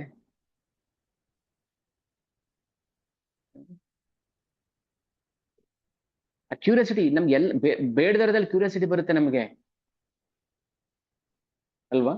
ಇಷ್ಟು ದುಡ್ಡು ಕೊಟ್ಟು ತಗೊಂಡಿದೀವಿ, ಏನಿರ್ಬೋದು ಇದ್ರೊಳಗೆ ಅಂತ ಒಂದು ದಿನಕ್ಕೂ ಅದ್ರ ತಿರುವಾಕಿ ನೋಡಿಲ್ಲ ಅಂದ್ರೆ ಮತ್ತೆ ಏನಕ್ಕೆ ನಾವು ಭೂಮಿ ಭಾರ ಆಗಿ ಬದುಕಿರೋದು? ಇಲ್ಲ ಸರ್ ಖಂಡಿತ ಓದ್ತೀನಿ ಸರ್. ಬನ್ನಿ ಹೋಗ್ಲಿ, ಭಾನುವಾರ ಹೊಸಕೋಟೆಯಲ್ಲಿ ಪ್ರೋಗ್ರಾಮ್ ನಡೆಯುತ್ತೆ ಬನ್ನಿ. ಇಲ್ಲ ಸಂಡೇ ಕೆಲಸ ಇರುತ್ತೆ. ಏನ್ ಕೆಲಸ ಇರುತ್ತೆ ನಿಮಗೆ ಸಂಡೇ ಭಾನುವಾರ? ಯಾವಾಗ ಫ್ರೀ ಆಗ್ತೀರಾ ಹೋಗ್ಲಿ?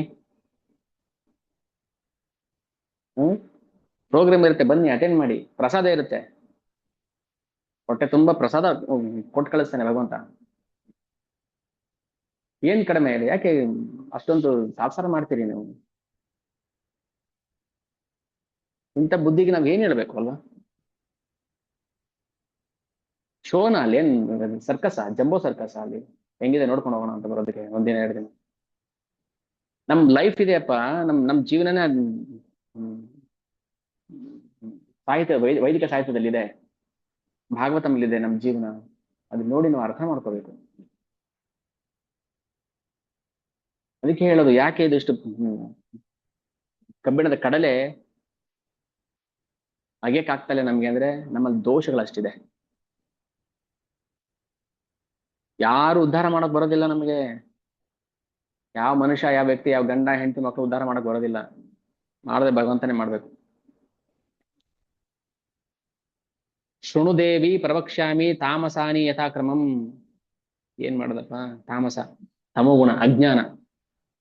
ಯೇಷಾಂ ಶ್ರವಣ ಮಾತ್ರೇಣ ಪಾತಿತ್ಯಂ ಜ್ಞಾನಿನಾಮಪಿ ಅಪಾರ್ಥಂ ಶ್ರುತಿವಾಕ್ಯಾನಾಂ. ಅಪಾರ್ಥ ಮಾಡ್ಕೋಬೇಡಿ ಮಾಡ್ಕೋಬೇಡಿ ಅಂತ ನಾನು ಪದೇ ಪದೇ ಹೇಳ್ತಾ ಇಲ್ವಾ? ಅದು ಶಿವ ಹೇಳಿರೋ ಮಾತೆ, ಅದನ್ನೇ ಶಿವಾನಂದ ಹೇಳ್ತಾ ಇರೋದು. ಅಪಾರ್ಥ ಶ್ರುತಿವಾಕ್ಯಾನಾಂ, ಶ್ರುತಿ ಮಾತುಗಳನ್ನ ಅಪಾರ್ಥ ಮಾಡ್ಕೋಬೇಡಿ, ಅದರ ಅರ್ಥ ಬೇರೆ ಏನೋ ಇದೆ. ಅಯ್ಯೋ ಇವತ್ತು ಮೋಡ ಇದೆ ರೀ. ಹೌದು ಇದೆ, ಏನಂಗಂದ್ರೆ ಮೋಡ ಇದೆ ಅಂದ್ರೆ ಸೆಕೆ ಇದೆ ಅಂತ ಅರ್ಥ. ಆ ಅರ್ಥದಲ್ಲಿ ಹೇಳಿರುತ್ತಲ್ವಾ?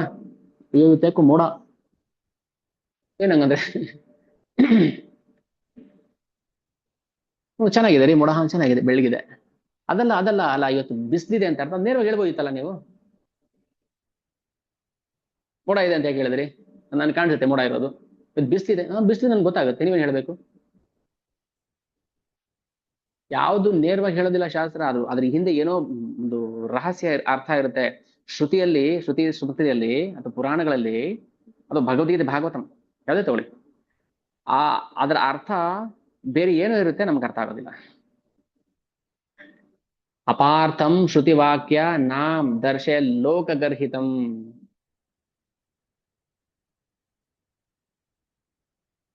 ಈ ತತ್ವಜ್ಞಾನದಲ್ಲಿ ನಾನು ವೇದಗಳ, ಶಿವ ಹೇಳ್ತಾ ಇರೋದು ಪಾರ್ವತಿಗೆ, ಅದನ್ನ ಇಲ್ಲಿ ಚೈತನ್ಯ ಚರಿತಾಮೃತದಲ್ಲಿ ಹೇಳಿದ್ದಾರೆ. ನಾನು ವೇದಗಳ ನಿಜವಾದ ಅರ್ಥವನ್ನು ತಪ್ಪಾಗಿ ಪ್ರತಿಬಿಂಬಿಸಿದ್ದೇನೆ. ಸರ್ವಕರ್ಮ ಪರಿಭ್ರಂಶಂ ನೈಷ್ಕರ್ಮ್ಯಂ ತತ್ರ ಚೋತ್ಯತೆ ಪರಾತ್ಮ ಜೀವಯೋರ್ ಐಕ್ಯಂ ಮಯಾತ್ರ ಪ್ರತಿಪಾದ್ಯತೆ. ದೇವಿ ಪಾರ್ವತಿ, ನಾನು ವೇದಗಳ ನಿಜವಾದ ಅರ್ಥವನ್ನ ತಪ್ಪಾಗಿ ಪ್ರತಿಬಿಂಬಿಸಿದ್ದೇನೆ. ಮೋಡ ಇದೆ ಅಂತ ಹೇಳ್ಬಿಟ್ಟಿದ್ದೀನಿ.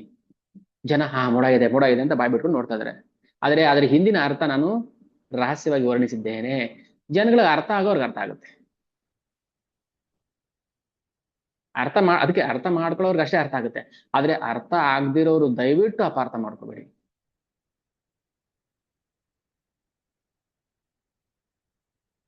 ಇಷ್ಟೇ. ಶಿವನ ಆರಾಧಕರು ಯಾರಾದ್ರೂ ಇದ್ರೆ,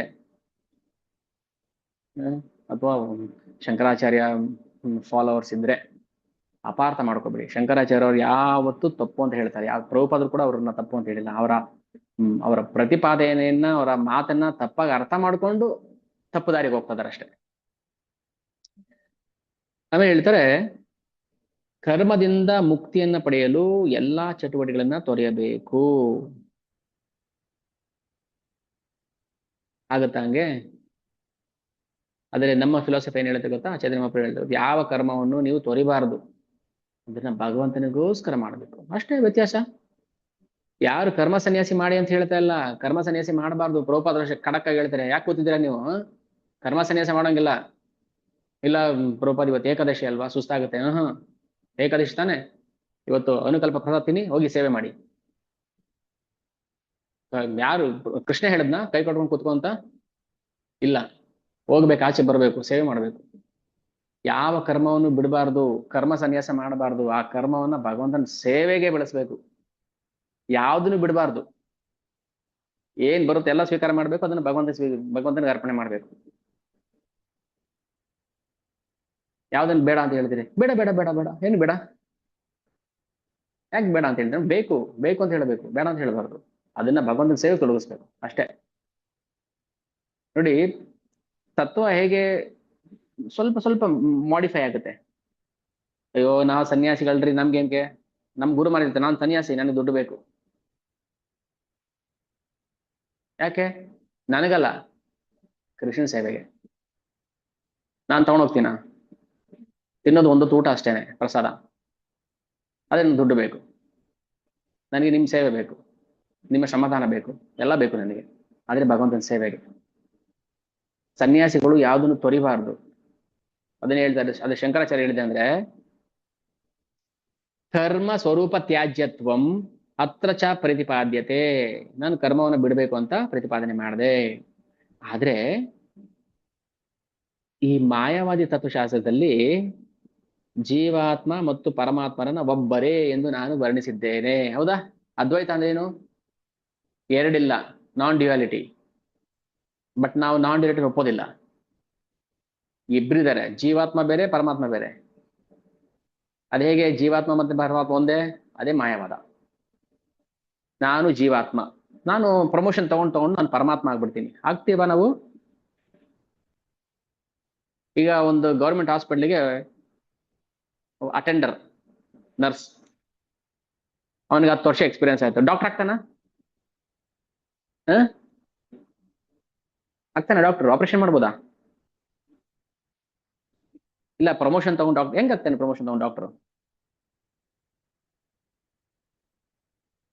ನಾನ್ ಡ್ಯುಯಾಲಿಟಿ ಅರ್ಥ ಮಾಡ್ಕೋಬೇಕು ನಾವು. ಅದ್ವೈತ ಏನು, ಮೋಡ ಮತ್ತೆ ಆಕಾಶ ಒಂದೇ ಅಲ್ಲ. ಸಮುದ್ರ ಮತ್ತೆ ಮೋಡ ಒಂದೇ ಅಲ್ಲ. ಸಮುದ್ರದಿಂದನೇ ಮೋಡ ಆಗಿರೋದು ಹೌದು, ಆದ್ರೆ ಸಮುದ್ರ ಮತ್ತೆ ಮೋಡ ಒಂದೇ ಅಲ್ಲ. ಆದ್ರೆ ಶಂಕರಾಚಾರ್ಯ ಹೇಳ್ತಾರೆ, ಸರ್ವಕರ್ಮ ಪರಿಭ್ರಂಶಾನ್ ನೈಷ್ಕರ್ಮ್ಯಂ ತತ್ರ ಚೋಚ್ಯತೆ ಪರಾತ್ಮ ಜೀವಯೋರ್. ಪರಾತ್ಮ ಅಂದ್ರೆ ಪರಮಾತ್ಮ, ಜೀವ ಅಂದ್ರೆ ಜೀವಿ. ಐಕ್ಯಂ ಮಯಾತ್ರ ಪ್ರತಿಪಾದ್ಯತೆ, ಒಂದೇ. ಐಕ್ಯಂ ಅಂದ್ರೆ ಒಂದೇ. ನಾನು ಭಗವಂತನ ಲೀನ ಆಗ್ಬಿಡ್ತೀನಿ, ಐಕ್ಯ ಆಗ್ಬಿಡ್ತೀನಿ. ಇದು ಅದ್ವೈತ ತತ್ವ. ಇದರಲ್ಲಿ ದೋಷ ಇದೆ. ಯಾವತ್ತೂ ಜೀವಾತ್ಮ ಪರಮಾತ್ಮನಲ್ಲಿ ಲೀನ ಆಗೋದಿಲ್ಲ. ಜೀವಾತ್ಮ ಜೀವಾತ್ಮನೇ, ಪರಮಾತ್ಮ ಪರಮಾತ್ಮನೇ. ಅದಕ್ಕೆ ಸಾಹಿತ್ಯ ಮುಕ್ತಿ ಹೇಳ್ತಲ್ಲ, ನಾನು ಮುಕ್ತಿ ಪಡಿಬೇಕು ಪ್ರಭುಜಿ, ನಾನು ಭಗವಂತನಲ್ಲಿ ಲೀನ ಆಗ್ಬಿಡ್ಬೇಕು ಅಂತವ್ರಿಗೆ ನಮ್ಮ ಇನ್ಸ್ಟಿಟ್ಯೂಷನ್ ಜಾಗ ಇಲ್ಲ. ದಯವಿಟ್ಟು ನೀವೆಲ್ಲಾದ್ರೂ ಬೇರೆ ಕಡೆ ಹೋಗ್ಬೋದು. ಜೀವಾತ್ಮನ ಕರ್ತವ್ಯ ಭಗವಂತನ ಸೇವೆ ಮಾಡೋದು. ಲೀನ ಆಗ್ಬಿಟ್ರೆ ಏನ್ ಸೇವೆ ಮಾಡ್ತೀರಿ ನೀವು? ಅಲ್ಲ, ಜೀವದ ಸ್ವಭಾವನೇ ಸೇವೆ ಮಾಡ್ಬೇಕು, ಭಗವಂತ ಸೇವೆ ಮಾಡೋದು. ಜೀವೇರ ಸ್ವರೂಪ ಹೋಯ್ ಕೃಷ್ಣರ ನಿತ್ಯದಾಸ. ಜೀವ ಅಂದ್ರೆ ಭಗವಂತನ ಸೇವಕ ಅಂತ ಅರ್ಥ. ನಾನ್ ಲೀನ ಆಗಿ ಕೂತ್ಬಿಟ್ರೆ ಭಗವಂತನೊಳಗೆ ಏನ್ ಸೇವೆ ಮಾಡ್ತೀವಿ ಒಳಗಡೆ ಅಲ್ಲಿ ನಾವು? ಅದಕ್ಕೆ ಹೇಳ್ತಾ ಇರೋದು, ಶಂಕರಾಚಾರ್ಯ ಹೇಳ್ತಾರೆ, ಶಿವ ಹೇಳ್ತಿದ್ರೆ, ಈ ಮಾಯವಾದವನ್ನ ಯಾರು ಸ್ವೀಕಾರ ಮಾಡ್ತಾರೋ ಅವರು ನಾಶ ಆಗ್ತಾರೆ. ಮಾಯವಾದ ತತ್ವಜ್ಞಾನವನ್ನ ಅರ್ಥ ಮಾಡಿಕೊಳ್ಳಲು ಕುತೂಹಲಿಯಾದವನು ಯಾರೇ ಆಗಲಿ ಅವನನ್ನ ಹುಚ್ಚ ಎಂದು ಪರಿಗಣಿಸಬೇಕು. ಆತ್ಮ ಜೀವಾತ್ಮ ಎರಡು ಒಂದೇ, ಅದು ಹೇಗೆ ಅಂತ ಅದರಲ್ಲೇ PhD ಮಾಡಕ್ ಹೋಗ್ತಾರೆ. ಜೀವಾತ್ಮ ಮತ್ತೆ ಪರಮಾತ್ಮ ಒಂದೇ ಅಂತ, ಅಂತವ್ರನ್ನ ಹುಚ್ಚರು ಅಂತ ಪರಿಗಣನೆ ಮಾಡಬೇಕು. ಓಕೆ, ಸಾಮಾನ್ಯ ಲೌಕಿಕರ ತರ ನಾವು ಯೋಚನೆ ಮಾಡಬಾರ್ದು, ಭಕ್ತರ ತರ ಯೋಚನೆ ಮಾಡಬೇಕು. ಅದು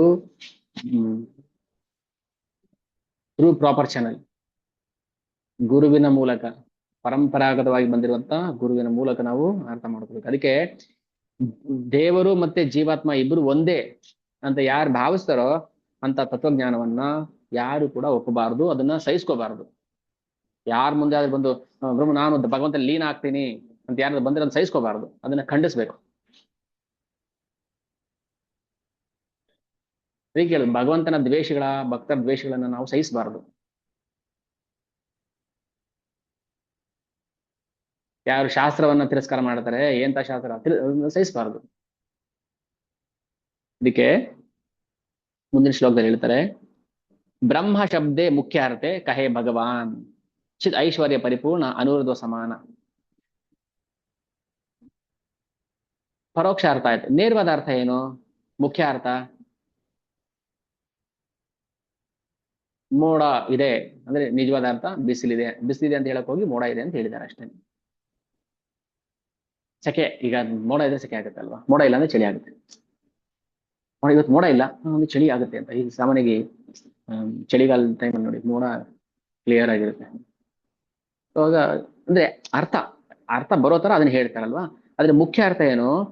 ಚಿತ್ ಐಶ್ವರ್ಯ ಪರಿಪೂರ್ಣ ಅನೂರ್ಧ್ವ ಸಮಾನ ಬ್ರಹ್ಮ ಶಬ್ದೆ ಮುಖ್ಯ ಅರ್ಥ ಕಹೆ ಭಗವಾನ್. ಬ್ರಹ್ಮ ಅನ್ನೋ ಶಬ್ದ ಅದರ ಅರ್ಥ ಭಗವಂತ. ಅದನ್ನ ಕೃಷ್ಣ ಗೀತೆ ಹೇಳ್ತಾನೆ, ನನಗಿಂತ ಶ್ರೇಷ್ಠವಾದ ಸತ್ಯ ಇನ್ನೊಂದಿಲ್ಲ, ನಾನೇ ಪರಮ ಸತ್ಯ, ಈಶ್ವರ ಪರಮ ಕೃಷ್ಣ ಸಚ್ಚಿದಾನಂದ ವಿಗ್ರಹ. ಸೊ ಇದು ಮುಖ್ಯ ಅರ್ಥ. ಅಂದ್ರೆ ಪ್ರತಿಯೊಂದರ ಮುಖ್ಯ ಅರ್ಥ ಅದು ಭಗವಂತ. ಇದೆಲ್ಲ ಗೌಣ ಅರ್ಥ. ಮಾಯಾವಾದಿಗಳು ಹೇಳ್ತಾರೆ, ಇಲ್ಲ ಇಲ್ಲ, ಕೃಷ್ಣ ಒಬ್ಬ ಮಾಯಾವಿ, ಕಪಟ ನಾಟಕ ಸೂತ್ರಧಾರಿ, ಅವನ್ ಬಂದಿದ್ದೆ ಯುದ್ಧ ಮಾಡ್ಸಕ್ಕೆ, ಇದೆಲ್ಲ ಮಾತಾಡ್ತಾರೆ. ಅವನ ಗುಣ ಲೀಲೆ ಅರ್ಥ ಮಾಡ್ಕೊಳ್ಳಿದ್ರು. ಸತ್ವಗುಣದಿಂದ ಬಂದ ಕೃಷ್ಣ, ಸತ್ವಗುಣ ಧರಿಸಿ ಬಂದ. ಮಾಯೆಯಿಂದ ಒಂದಷ್ಟು, ಈಗ ಮಾಯ ಇಂದ್ರಜಾಲ ಮಾಡ್ತಾರೆ ನೋಡಿ, ಮ್ಯಾಜಿಕ್ ಶೋ, ಆ ತರ ಕೃಷ್ಣ ಬಂದು ಮ್ಯಾಜಿಕ್ ಮಾಡ್ದ. ಎಲ್ಲಿ ಹೇಳ್ತಾರೆ ನೋಡಿ, ಪ್ರತಿಯೊಂದು ಶಾಸ್ತ್ರದಲ್ಲೂ ಕೂಡ ಕೃಷ್ಣ ದೇವತಮ ಪರಮಪುರುಷ, ಅವನ ಶಕ್ತಿಯನ್ನು ಅವನು ಕೂಡ ಅರ್ಥ ಮಾಡ್ಕೊಳಕ್ ಆಗೋದಿಲ್ಲ, ಅಷ್ಟು ಶಕ್ತಿವಂತ ಅವನು. ಆದ್ರೆ ನಾವು ಮಾಯವಾದಿಗಳಾಗಿ ಭಗವಂತನ ತಪ್ಪಾಗಿ ಅರ್ಥ ಮಾಡ್ಕೊಂಡು ನಾಶ ಆಗ್ತಾ ಇದೀವಿ. ನಾವು ನಾಶ ಆಗ್ತಾ ಇರೋದು ಗೊತ್ತಾಗ್ತಾ ಇಲ್ಲ. ಅದಕ್ಕೆ ತಾನ್ ದೋಷ ನಾಹಿ ತೇ ಹೋ ಆಜ್ಞಾಕಾರಿ ದಾಸ. ಶಿವ ಭಗವಂತನ ದಾಸ, ಭಗವಂತನ ಆಜ್ಞೆಯನ್ನು ಪಾಲನೆ ಮಾಡುದು. ಆರ ಏ ಇಶುನೆ ತಾರಹಾಯ ಸರ್ವನಾಶ. ಒಂದು ವೇಳೆ ಏನಾದ್ರೂ ಮಾಯವಾದ ತತ್ವಜ್ಞಾನವನ್ನ ಫಾಲೋ ಮಾಡಿದವರು ಇದುವರೆಗೆ ಮಾಡಿದ್ದೆಲ್ಲವನ್ನೂ ಕೂಡ ಕಳ್ಕೊಂಡ್ಬಿಡ್ತಾರೆ, ನಾಶ ಆಗ್ಬಿಡ್ತಾರೆ. ಅದಕ್ಕೆ ಅವಿಶುದ್ಧ ಬುದ್ಧಯ. ಅವಿಶುದ್ಧ ಬುದ್ಧಿ ಅಂದ್ರೆ, ವಿಶುದ್ಧ ಬುದ್ಧಿ ಅಂದ್ರೆ ಪ್ಯೂರ್ ಇಂಟೆಲಿಜೆನ್ಸ್. ಅವಿಶುದ್ಧ ಬುದ್ಧಿ ಅಂದ್ರೆ ಅಪರಿಪೂರ್ಣ ಬುದ್ಧಿ. ಅದರಲ್ಲಿ ಯಾವುದು ಮಾಯವಾದ ತತ್ವಜ್ಞಾನದಲ್ಲಿ ಭಗವಂತನ ಆಕಾರ ನಿರಾಕಾರ, ಅವನು ನಿರ್ಗುಣ. ಆಕ್ಚುಲಿ ನಿರ್ಗುಣನೇ, ನಿರಾಕಾರನೇ. ಅದೇ ನಮ್ಗ ಅವಿಶುದ್ಧ ಬುದ್ಧಿಗೆ ಏನ್ ಅರ್ಥ ಆಯ್ತು, ದಡ್ಡರಿಗೆ ಏನ್ ಅರ್ಥ ಆಯ್ತು, ಅವನಿಗೆ ಆಕಾರ ಇಲ್ಲ ಅಂತ ಆಯ್ತು. ಅವನಿಗೆ ಆಕಾರ ಇಲ್ಲ ಅಂತ ಅರ್ಥ ಅಲ್ಲ. ನಿರಾಕಾರ ಅಂದ್ರೆ ಅವನಿಗೆ ಭೌತಿಕ ಆಕಾರ ಇಲ್ಲ ಅಂತ ಅರ್ಥ. ನಿರ್ಗುಣ ಅಂದ್ರೆ, ಯಾಕೆ ಭಗವಂತನ ಗುಣ ಇಲ್ವಾ? ನಿರ್ಗುಣ ಅಂದ್ರೆ ಅರ್ಥ ಏನು? ಗುಣ ಇಲ್ಲದವನು ಅಂತ ಅಷ್ಟ, ಡಿಕ್ಷನರಿ ವರ್ಡ್. ಭಗವಂತ ನಿರ್ಗುಣ ಹೌದು, ಆದ್ರೆ ಡಿಕ್ಷನರಿ ವರ್ಡ್ ಪ್ರಕಾರ ಗುಣ ಇಲ್ಲದವನು ಅಲ್ಲ. ಭಗವಂತನಿಗೆ ಗುಣ ಇಲ್ವಾ? ಗುಣ ಇಲ್ದೇನೆ ಅವನು ಬದ್ಧ ಜೀವಗಳನ್ನ ಉದ್ಧಾರ ಮಾಡ್ಬಿಟ್ನ? ರಾಕ್ಷಸರನ್ನ ಉದ್ಧಾರ ಮಾಡ್ಬಿಟ್ನ? ಗುಣ ಇದೆಯಪ್ಪ ಅವನಿಗೆ, ಭೌತಿಕ ಗುಣಗಳಿಲ್ಲ. ಅವನ ಗುಣಗಳು ಅಲೌಕಿಕ ಗುಣಗಳು. ಶಂಕರಾಚಾರ್ಯ ನಿರ್ಗುಣ ಅಂತ ಹೇಳಿದ್ರು. ನಿರ್ಗುಣ ಅಂದ್ರೆ ಗುಣ ಇಲ್ಲದು ಅಂತ ನಾವು ಅರ್ಥ ಮಾಡ್ಕೊಂಡ್ವಿ. ಅವ್ರು ಹೇಳಿದ್ವಪ್ಪ ನಿರ್ಗುಣ ಅಂದ್ರೆ ಭೌತಿಕ ಗುಣ ಇಲ್ಲ ಅಂತ. ಅದನ್ನ ಬೇರೆ ಹೇಳ್ಬೇಕಾ ನಿಮಗೆ? ತಟ್ಟೆಗೆ ಅನ್ನ ಕೊಟ್ಟಿದೀವಿ, ಸಾಂಬಾರ್ ಹಾಕಿದೀವಿ, ಪಲ್ಯ ಎಲ್ಲ ಇದೆ, ಹಪ್ಪಳ ಎಲ್ಲ ಇದೆ, ಪ್ರಸಾದ ಸ್ವೀಕಾರ ಮಾಡ್ಬೋದು ಅಂತೀವಿ. ಇದು ನಿಂಗ್ ತಿನ್ಬೇಕು, ಇದು ನಿಂಗ್ ತಿನ್ಬೇಕು ಅಂತ ಹೇಳ್ಕೊಡ್ತೀವ? ನಿಮ್ಗೆ ಗೊತ್ತಿರ್ಬೇಕು ಅದು. ನಿರ್ಗುಣ ಅಂದ್ರೆ ಗುಣ ಇಲ್ಲದವನು ಅಂತ ನಾವು ಅರ್ಥ ಮಾಡೋದು ನಮ್ ತಪ್ಪದು. ಅದನ್ನ ಹೇಗೆ ಸ್ವೀಕಾರ ಮಾಡ್ಬೇಕು, ಅದನ್ನ ಹಾಗೆ ಸ್ವೀಕಾರ ಮಾಡ್ಬೇಕು. ಅದಕ್ಕೆ ಗುರು ಪರಂಪರೆ ಬೇಕು, ಗುರುವಿನ ಕೃಪೆ ಬೇಕು. ಅದು ಹಂಗಲ್ಲ, ಹಿಂಗ ಅರ್ಥ ಮಾಡ್ಕೋಬೇಕು ಅಂತ. ಯಾಕೆ ನಾವು ಅವಿಶುದ್ಧ ಬುದ್ಧಯ, ನಾವು ದಡ್ಡರು. ಹ್ಮ್. ಅರ್ಥ ಆಗ್ತಿದ್ಯಾ? ಇಷ್ಟೊತ್ತೇನ್ ಹೇಳಿದ್ವಿ? ಹ್ಮ್. ವೇದಾಂತದ ಸಾರಾಂಶ ಹೇಳ್ತಾ ಇದಾರೆ ಮಾಯಾವಾದಿಗಳಿಗೆ. ಮಾಯಾವಾದಿ ಭಾಷೆ ಶುನಿಲೆ ಹಯ ಸರ್ವನಾಶ. ಆಮೇಲೆ ಮಾಯಾವಾದಿಗಳು ಇನ್ನೊಂದು ತಪ್ಪು ಮಾಡ್ತಾರೆ. ಪ್ರಾಕೃತ ಕರಿಯ ಮಾನೆ ವಿಷ್ಣು ಕಲೆಯವರ. ಒಬ್ರು ಜಗನ್ನಾಥಪುರಿಗೆ ಹೋದಾಗ ಅಲ್ಲಿ ನವ ಕಲೆಯವರ ಅಂತ ಒಂದು ಜಾಗ ಇದೆ ಅಲ್ವಾ, ಉತ್ತರ ಬಾಗಿಲಿಗೆ. ಅಲ್ಲ, ಕೊಯ್ಲಿ ವೈಕುಂಠ, ಕೊಯ್ಲಿ ವೈಕುಂಠ ಅಂತ. ಅಲ್ಲಿ ಭಗವಂತನ ದಾರು ಬ್ರಹ್ಮ ಇದೆಯಲ್ಲ, ಜಗನ್ನಾಥ ಬಲದೇವ ಸುಭದ್ರ, ಅವ್ರನ್ನ ಅಲ್ಲಿ 12 ವರ್ಷಕ್ಕೊಂದ್ಸಲ ದಫನ್ ಮಾಡ್ತಾರೆ, ಅಂತ್ಯಕ್ರಿಯೆ ಮಾಡ್ತಾರೆ.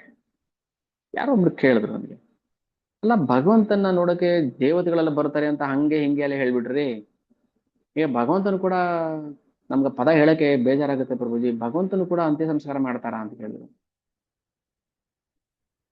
ಏನ್ ಹಾಗಂದ್ರೆ ಏನ್ ಅನ್ಕೊಂಡಿದ್ರಿ ನೀವು? ಅಲ್ಲ ನಮ್ ಕಡೆ ಸತ್ತಾಗ ಹೆಣ ಉಳ್ತಾರಲ್ಲ ಹಂಗೆ ಅನ್ಕೊಂಡ್ವಿ. ಅದು ನಿಮ್ ದಡ್ಡತನ. ಅದು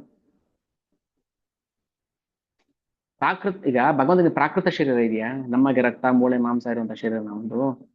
ಅವನು ಅಪ್ರಾಕೃತ ಅಲೌಕಿಕ ಶರೀರ, ಅದು ದಿವ್ಯ ಶರೀರ. ಸಾವು ಬರೋದು ಈ ಭೌತಿಕ ಶರೀರಕ್ಕೆ. ಭಗವಂತನ ಸಾವು, ಹುಟ್ಟು ಸಾವು ಇಲ್ಲ. ಅದಕ್ಕೆ ಏನ್ ಗೊತ್ತಾ, ಇಂಥದ್ದೆಲ್ಲ ನಾವು ಹೇಳ್ಬೇಕಾದ್ರೆ ಸ್ವಲ್ಪ ಕೇರ್ಫುಲ್ ಆಗಿ ಹೇಳ್ಬೇಕು. ಈ ಜನಗಳಿಗೆ ಏನಂದ್ರೆ ಯೂಟ್ಯೂಬ್ ಅಲ್ಲಿ ವಿಡಿಯೋಗಳಲ್ಲಿ ನೋಡಿ ನೋಡಿ ನೋಡಿ ಅಲ್ಲಿ ಹೇಳುವಂತ ದಡ್ರು ಹಂಗೆ ಇರ್ತಾರೆ, ಕೇಳುವಂತ ನಾವು ದಡ್ರು ಹಂಗೆ ಇರ್ತೀವಿ. ಅದಕ್ಕೆ ನಮ್ಗೆ ತಪ್ಪು ಅರ್ಥ ಹೋಗುತ್ತೆ. ಅದಕ್ಕೆ ಹೇಳುದು ಭಕ್ತರ ಜೊತೆಲಿ ಇರಬೇಕು, ಭಕ್ತ ಸಂಘದಲ್ಲಿ ಇರಬೇಕು. ಅವ್ರು ಏನ್ ಮಾತಾಡ್ತಾರೆ, ಯಾವ್ದ್ರ ಬಗ್ಗೆ ಮಾತಾಡ್ತಾರೆ, ಅವ್ರು ಭಗವಂತನ ಬಗ್ಗೆ ಹೆಂಗೆ ಸಂಬೋಧನೆ ಮಾಡ್ತಾರೆ. ಹ್ಮ್. ಏನು ನೋಡಿ ಕೃಷ್ಣನ ಸಾವು ಹೇಗೆ ಸಂಭವಿಸಿತು ಅಂತ ಯಾವನ್ರಿ ನೀವು ಅಪ್ಲೋಡ್ ಮಾಡಿದ್ದು ಯೂಟ್ಯೂಬ್ ಅಲ್ಲಿ? ನೋಡಿ ಏನು ಫ್ಲಾಶ್ ನ್ಯೂಸ್ ಏನು ಇವನೇ ಬಾಣ ಹೊಡೆದ್ಬಿಟ್ಟಿರೋ ಅಂತಾರೆ ಹೇಳ್ತಾರೆ. ನೋಡಿ ಕೃಷ್ಣ ಸಾವು, ಈ ಸಾವು ಅನ್ನೋ ಪದ ನಿನಗೆ ಹೇಳು, ಭಗವಂತನಿಗಲ್ಲ. ನಿನ್ನಂತ ಮರ್ತ್ಯ ದೇಹಕ್ಕೆ ಸಾವು ಇರೋದು, ಭಗವಂತನಿಗೆ ಯಾಕೆ ಸಾವು ಅಂತ ಹೇಳಿದ್ರು? ಅಜೋಪಿ ಸನ್ನವಿ ಆತ್ಮ ಭೂತಾನಾಮೀಶ್ವರೋಪಿ ಸನ್. ಭಗವಂತ ಅಜೋಪಿ, ಅಜ, ಹುಟ್ಟಿಲ್ಲದವನು ಅಂತ. ಆದ್ರೂ ಕೂಡ ತನ್ನ ಯೋಗ ಮಾಯೆಯನ್ನು ಧರಿಸಿ ಭಗವಂತ ಅವತಾರ ಮಾಡಿ ಬರ್ತಾನೆ. ಭಗವಂತನ ಅವತಾರ ಅಂತ ಹೇಳ್ಬೇಕು. ಪ್ರಭುಜಿ ಭಗವಂತ ಹೆಂಗ್ ಹುಟ್ಟದ, ಎಲ್ ಸತ್ತ, ಯಾವ ತರ ಪ್ರಶ್ನೆಗಳು ಕೇಳ್ತಾರೆ. ಇಂಥವ್ರಿಗೆಲ್ಲ ಚೈತನ್ಯ ಚರಿತಾಮೃತ ಹೇಳ್ಬಾರ್ದು.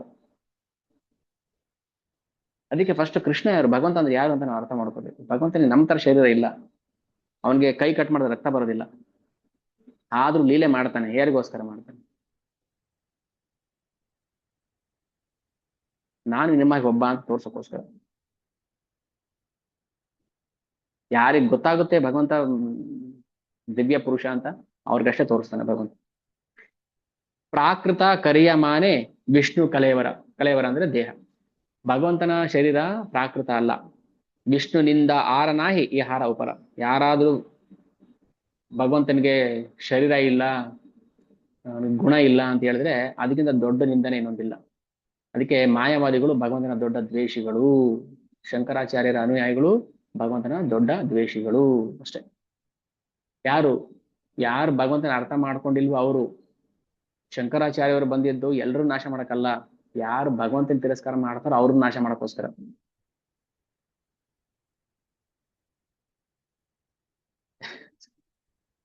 ಯಾರಾದ್ರೂ ಇದ್ರೆ ಶಂಕರಾಚಾರ್ಯ ಫಾಲೋವರ್ಸ್, ಅದ್ವೈತಿಗಳು, ಶಿವನ ಆರಾಧಕರು, ಭಗವಂತನ ದ್ವೇಷಿಗಳು ಅಪರಾಧ ಮಾಡಬಾರ್ದು. ನಿಮಗೆ ಗೊತ್ತಿಲ್ವಾ, ಸುಮ್ಮನೆ ಇದ್ಬಿಡಿ. ಯಾವತ್ತಾರು ಒಂದಿನ ಭಗವಂತನ ಭಕ್ತರು ಯಾರು ಬಂದು ಅರ್ಥ ಮಾಡಿಸೋ ಪ್ರಯತ್ನ ಮಾಡ್ತಾರೆ. ಸುಮ್ಮನೆ ಅಪವಾದ ನಿಂದನೆ ಮಾಡಬಾರ್ದು. ಏನಂತಾರೆ ನೋಡಿ ಇಲ್ಲಿ, ವಿಷ್ಣುನಿಂದ ಆರ ನಾಹಿ ಈ ಹಾರ ಉಪರ. ಇದಕ್ಕಿಂತ ದೊಡ್ಡ ನಿಂದನೆ ಭಗವಂತನಿಗೆ ಮಾಡುವಂಥದ್ದು ಇನ್ನೇನಿಲ್ಲ. ಏನು, ಭಗವಂತನಿಗೆ ದೇಹ ಇಲ್ಲ, ಅವನು ಗಾಳಿ, ಅವನು ಭೂತ. ಭಗವಂತನಿಗೆ ಶರೀರ ಇದೆ, ದಿವ್ಯ ಶರೀರ ಇದೆ. ತನ್ನ ಸೌಂದರ್ಯ ನೋಡ್ಕೊಂಡು ತನಗೆ ಮೂರ್ಛೆ ಬರುತ್ತೆ ಭಗವಂತನ ಸೌಂದರ್ಯ ನೋಡ್ಕೊಂಡ್ರೆ. ಅವನೇ ಭಗವಂತನ ಸೌಂದರ್ಯ ಅವನೇ ನೋಡ್ಕೊಂಡ್ರು ಎಂತ ಅಲೌಕಿಕ ಸೌಂದರ್ಯ ಇದೆ ಅಂತ ಮೂರ್ಛೆ ಹೋಗ್ಬಿಡ್ತಾನೆ ಒಂದು ಕ್ಷಣ.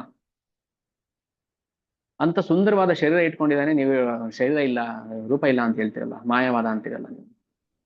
ಇದಕ್ಕಿಂತ ದೊಡ್ಡ ಅಪವಾದ ಭಗವಂತನ ಮೇಲೆ ಇನ್ನೇನ್ ಮಾಡ್ಬೋದು, ನಿಂದನೆ. ಭಗವಂತ ಬರೋದು ಮಮಮಾಶ್ರಯ ಮಮ ಮಾಯ ವಿರುತೆಯ. ನನ್ನ ಯೋಗ ಶಕ್ತಿಯಿಂದ ನಾನೇ ಶರೀರವನ್ನು ಧರಿಸಿ ಬರ್ತೀನಿ, ನನಗೆ ಯಾರ ಅಪ್ಪ ಅಮ್ಮ ಬೇಡ. ಹ್ಮ್. ಭಗವಂತನಿಗೆ ಸುಂದರವಾದ ಶರೀರ ಇದೆ. ನಾವು ಕಣ್ಣು ಮುಚ್ಚಿದಾಗ ಭಗವಂತನ ಅಲೌಕಿಕ ಶರೀರ ನಮ್ಮ ಕಣ್ಮುಂದೆ ಬಂದು ಹೋಗ್ಬೇಕು. ಆಯ್ತಾ? ನಾವೆಲ್ಲರೂ ಭಗವಂತನ ಶಕ್ತಿಗಳು. ಭಗವಂತನ ತಟಸ್ಥ ಶಕ್ತಿ ಜೀವ. ಅಂದ್ರೆ ಕೃಷ್ಣ ಶಕ್ತಿಮಾನ್. ಎಲ್ಲಿ ಹೇಳ್ತಾರೆ, ಗೀತಾ ಪುರಾಣಾದಿ ತಾಹದೆ ಪ್ರಮಾಣ. ಗೀತೆಯಲ್ಲಿ ಪುರಾವೆ ಇದೆ ನೋಡಿ, ಓದಿ ಅಂತಾರೆ. ಯಾಕೆ ಗೀತೆ ಓದ್ಬೇಕು ಅಂತ ಪ್ರಶ್ನೆ ಬರುತ್ತಲ್ವಾ? ಯಾಕೆ ಓದ್ಬೇಕು ಅಂದ್ರೆ ತಿಳ್ಕೊಬೇಕಪ್ಪ. ನಿಮ್ಮ ಅಪ್ಪನ ಬಗ್ಗೆ ನಿಮ್ಮ ತಾಯಿ ಬಗ್ಗೆ ನೀವು ತಿಳ್ಕೊಳಲ್ವಾ? ಅಮ್ಮ ನೀನ್ ಎಲ್ಲಿ ಹುಟ್ಟಿದ್ದು, ಹೆಂಗೆ ಕಷ್ಟಪಟ್ಟೆ, ಏನು ಹೆಂಗ್ ಕೆಲಸ ಮಾಡ್ತಿದ್ದೆ, ಅಪ್ಪ ನೀನೇನ್ ಕೆಲಸ ಮಾಡ್ತಾ ಇದ್ದೆ, ಅಯ್ಯೋ ಮಗನೇ ನಾನು ಹಾಗೆ ಮಾಡ್ತಾ ಇದ್ದೆ, ಕಷ್ಟಪಟ್ಟು ಮಾಡ್ತಾ ಇದ್ದೆ ಅಂತ ಹೇಳಲ್ವಾ? ನೀನ್ ಹೆಂಗನ ಸತ್ರ ಸಾಯಿ, ನನ್ಗೆ 3 ಹೊತ್ತು ಚೆನ್ನಾಗಿ ತಂದಾಕು ಅಂದ್ರೆ ಮಗನ ಅವನು? ನಾವು ಮಾತ್ರ ಭಗವಂತನ ಬಗ್ಗೆ ತಿಳ್ಕೊಬಾರ್ದು, ನಮ್ಗೇನು ಕಷ್ಟ ಬರಬಾರ್ದು ಮಾತ್ರ. ಅಪ್ಪನ ಬಗ್ಗೆ ತಿಳ್ಕೊಂಡಿಲ್ಲ ನೀವು ಅಂತ ಅಂದ್ರೆ ಮತ್ತೆ ಅನ್ಭವಿಸ್ಬೇಕು. ಯಾಕೆ ಅನ್ಭವಿಸ್ಬೇಕು? ನಾನು ಹಿಂಗೆ ಕಷ್ಟಪಟ್ಟಿದ್ದಪ್ಪ ಅಂತ ತೋರ್ಸಕ್ಕೆ. ನಾನು ಹಿಂಗೆ ಒದ್ದಾಡಿದ್ದು. ಮುಳ್ಳು ಚುಚ್ಚಿದಾಗ ನನಗೆ ನೋವಾಗಿತ್ತಲ್ಲ, ಆ ನೋವು ಹೆಂಗೆ ಹೇಳೋದು ನಾನು ನಿನಗೆ? ನೀನು ಚುಚ್ಚಿದಾಗ ಗೊತ್ತಾಗುತ್ತೆ. ಹಾ, ನೋಡು ಹಿಂಗೆ ನನಗೂ ನೋವಾಗಿದ್ದು ಅಂತ. ಸೊ ಅದಕ್ಕೆ ನಾವು ತಂದೆ ಬಗ್ಗೆ ತಿಳ್ಕೊಳ್ಳೋಕೆ ಪ್ರಯತ್ನ ಮಾಡ್ಬೇಕು. ಈ ಭೌತಿಕ ತಂದೆ ಬಗ್ಗೆ ಅಲ್ಲ, ನಮ್ಮ ಶಾಶ್ವತ ತಂದೆ ಬಗ್ಗೆ. ಅವನು ಹೇಗೆ ಇದೆಲ್ಲ ಸೃಷ್ಟಿ ಮಾಡ್ತಾನೆ, ಹೇಗೆ ಲೀಲೆ ಮಾಡ್ತಾನೆ, ಹೇಗೆ ನಮ್ಮನ್ನೆಲ್ಲ ಸಾಕ್ತಾ ಇದ್ದಾನೆ ಎಲ್ಲಾರನು. ಇದಕ್ಕೆ ಪುರಾವೇನು? ಗೀತಾ ಪುರಾಣಾದಿ ತಾಹತೆ ಪ್ರಮಾಣ. ಪಿತಾಹಮಸ್ಯ ಜಗತ್ತೋ ಮಾತಾ ಧಾತ ಪಿತಾಮಹ. ನಾನು ಎಲ್ಲರ ತಂದೆ, ಎಲ್ಲರ ತಾಯಿ, ಮಾತಾ ಧಾತ ಪಿತಾಮಹ.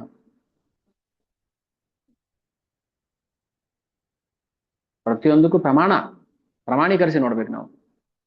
ಸುಮ್ಮನೆ ಯಾವ್ದನ್ನು ಒಪ್ಕೋಬಾರ್ದು.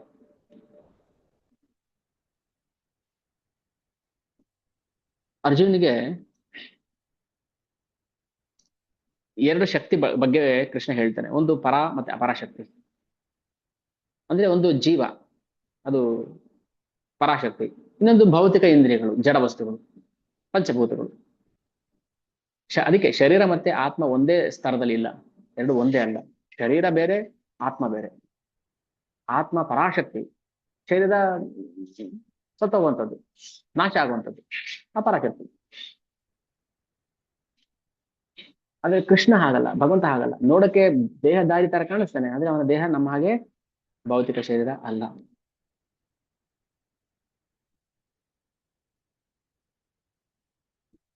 ಹ್ಮ್ ಹೀಗೆ ತತ್ವವನ್ನು ಅರ್ಥ ಮಾಡ್ಕೋಬೇಕು. ಇದು ಅರ್ಥ ಆದ್ರೆ ಕೃಷ್ಣ ಲೀಲೆಗಳ ಬಗ್ಗೆ ನಮ್ಗೆ ರುಚಿ ಬರುತ್ತೆ. ಇಲ್ಲಾಂದ್ರೆ ಮ್ಯಾಜಿಕ್ ಶೋ, ಮ್ಯಾಜಿಕ್ ಮಾಡ್ದ. ಮ್ಯಾಜಿಕ್ ಎಲ್ಲ ಮಾಡಿದ್ದವನು, ಭಗವಂತ ಮಾಡಿದ್ದ ದಿವ್ಯ ಲೀಲೆ. ಅದಕ್ಕೆ ಫಸ್ಟ್ ನಾವು ಭಗವಂತನನ್ನ ಅರ್ಥ ಮಾಡ್ಕೊಳ್ಳೋ ಪ್ರಯತ್ನ ಮಾಡ್ಬೇಕು, ಎಷ್ಟು ಸಾಧ್ಯ ಆಗುತ್ತೆ ಅಷ್ಟು. ಬಿಟ್ಬಿಡ್ಬೇಕು ನಮ್ಮ ಅವಿದ್ಯೆನ ದೂರ ಮಾಡ್ಬೇಕು. ಕೆಲವರು ಚಾರ್ವಾಕರು ಏನ್ ಮಾಡ್ತಾರೆ, ಚಾರ್ವಾಕ ಸಿದ್ಧಾಂತ ಅಂತ ಹೇಳ್ತಾರೆ. ಸಾಲ ಮಾಡಿ ತುಪ್ಪತೀನಿ ಅಂತಾರಲ್ಲ, ಚಾರ್ವಾಕ ಸಿದ್ಧಾಂತ ಅದು. ಅದರಿಂದ ಏನು ಪ್ರಯೋಜನ ಇಲ್ಲ. ಈಗ ಹ್ಮ್ ಈ ಶರೀರ ಪೋಷಣೆ ಮಾಡಕ್ಕೆ ನಾವ್ ಏನೆಲ್ಲ ಮಾಡ್ತಾ ಇದೀವಿ. ದುಡಿಬೇಕು, ಕಷ್ಟಪಡ್ಬೇಕು, ಕೊನೆಗೆ ಏನು ಆಗಿಲ್ಲ ಅಂದ್ರೆ ಕಳ್ಳತನ ಕೊಲೆ ಮಾಡಿ ಆದ್ರೂ ದೇಹವನ್ನು ಪೋಷಣೆ ಮಾಡ್ಕೋತೀವಲ್ಲ. ಚಾರ್ವಾಕ ಸಿದ್ಧಾಂತ ಅದು. ಆದ್ರೆ ಯಾರು ಭಗವಂತನ ಭಕ್ತಿ ಮಾಡ್ತಿರ್ತಾರೆ, ಅವನಿಗೆ ಒಂದು ದೃಢ ವಿಶ್ವಾಸ ಇರುತ್ತೆ, ಭಗವಂತ ಏನೋ ಒಂದು ಯಾರ ಮೂಲಕನೋ ಏನೋ ಒಂದು ವ್ಯವಸ್ಥೆ ಮಾಡ್ತಾನೆ. ಶಿಲ ಪ್ರಭುಪಾದರಿಗೆ ಕೃಷ್ಣ ಅಮೆರಿಕಕ್ಕೆ ಹೋಗ್ಬೇಕಾದ್ರೆ, ನಾನ್ ವ್ಯವಸ್ಥೆ ಮಾಡ್ತೀನಿ ನೀನು ಹೋಗು. ಕನ್ಸಲ್ ಬಂದು ಹೇಳ್ತಾನೆ ಕೃಷ್ಣ ಶಿಲ ಪ್ರಭುಪಾದರಿಗೆ, ನಾನು ವ್ಯವಸ್ಥೆ ಮಾಡ್ತೀನಿ, ನಿನ್ಗೆ ಅಲ್ಲಿ ಏನ್ ಬೇಕು ಮೂಲ ಸೌಕರ್ಯ ನಾನ್ ಕೊಡಿಸ್ತೀನಿ, ಹೋಗು. ಭಗವಂತ ತನ್ನ ಭಕ್ತರ ಮೂಲಕನೋ ಇನ್ಯಾರ ಮೂಲಕನೋ ಅದನ್ನ ಒದಗಿಸ್ತಾನೆ. ಅಂದ್ರೆ ಅವ್ರಿಗೆ ಬಲವಾದ ನಂಬಿಕೆ ಇರುತ್ತೆ. ಆದ್ರೆ ಚಾರ್ವಾಕರಿಗೆ ಹಂಗಲ್ಲ. ಚಾರ್ವಾಕ ಸಿದ್ಧಾಂತ ಏನಾದ್ರು ಮಾಡಿ ಕಳತನ ಮಾಡ್ಕೊಳ್ಳಿ, ಏನ್ ಮಾಡಿ ತುಪ್ಪತೀನಿ, ಎಂಜಾಯ್ ಮಾಡಿ. ಅಂದ್ರೆ ದೇಹವನ್ನ ಗಟ್ಟಿ ಮಾಡ್ಕೋಬೇಕು, ದೇಹವನ್ನ ಪೋಷಣೆ ಮಾಡೋಕ್ಕೋಸ್ಕರ ಏನ್ ಬೇಕಾದ್ರು ಅನರ್ಥಗಳನ್ನ ಮಾಡ್ತಾನೆ. ಆದ್ರೆ ನಾವು ದೇಹ ಅಲ್ವಲ್ಲ.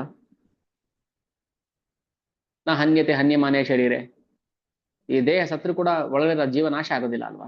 ನಾವು ಜೀವ ಅಲ್ವಾ ನಾವು. ಸೊ ಹೀಗೆ ನಾವು ನಿಧಾನಕ್ಕೆ ಭಗವಂತನ ಅರ್ಥ ಮಾಡ್ಕೊಂಡು ಭಗವಂತನ ಕಡೆ ಹೋಗ್ಬೇಕು, ಭಗವಂತನ ಕಡೆ ತಿರುಗಬೇಕು.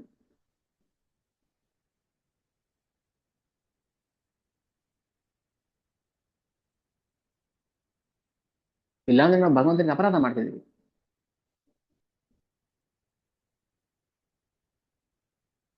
ಹ್ಮ್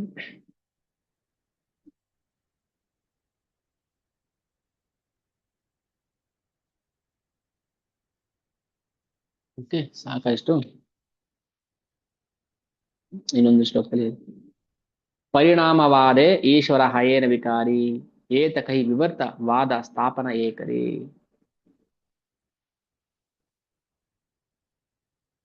ಶಂಕರಾಚಾರ್ಯ ಹೇಳ್ತಾರೆ, ಭಗವಂತನ ಶಕ್ತಿಯ ರೂಪಾಂತರ ಇದೆಲ್ಲ. ಅಂದ್ರೆ ಶಕ್ತಿಯ ರೂಪಾಂತರ ಅಂದ್ರೆ ಏನು? ಆ, ಈಗ ಬೀಜ ರೂಪಾಂತರ ಆಗಿ ಗಿಡ ಆಯ್ತು, ಹೌದಾ?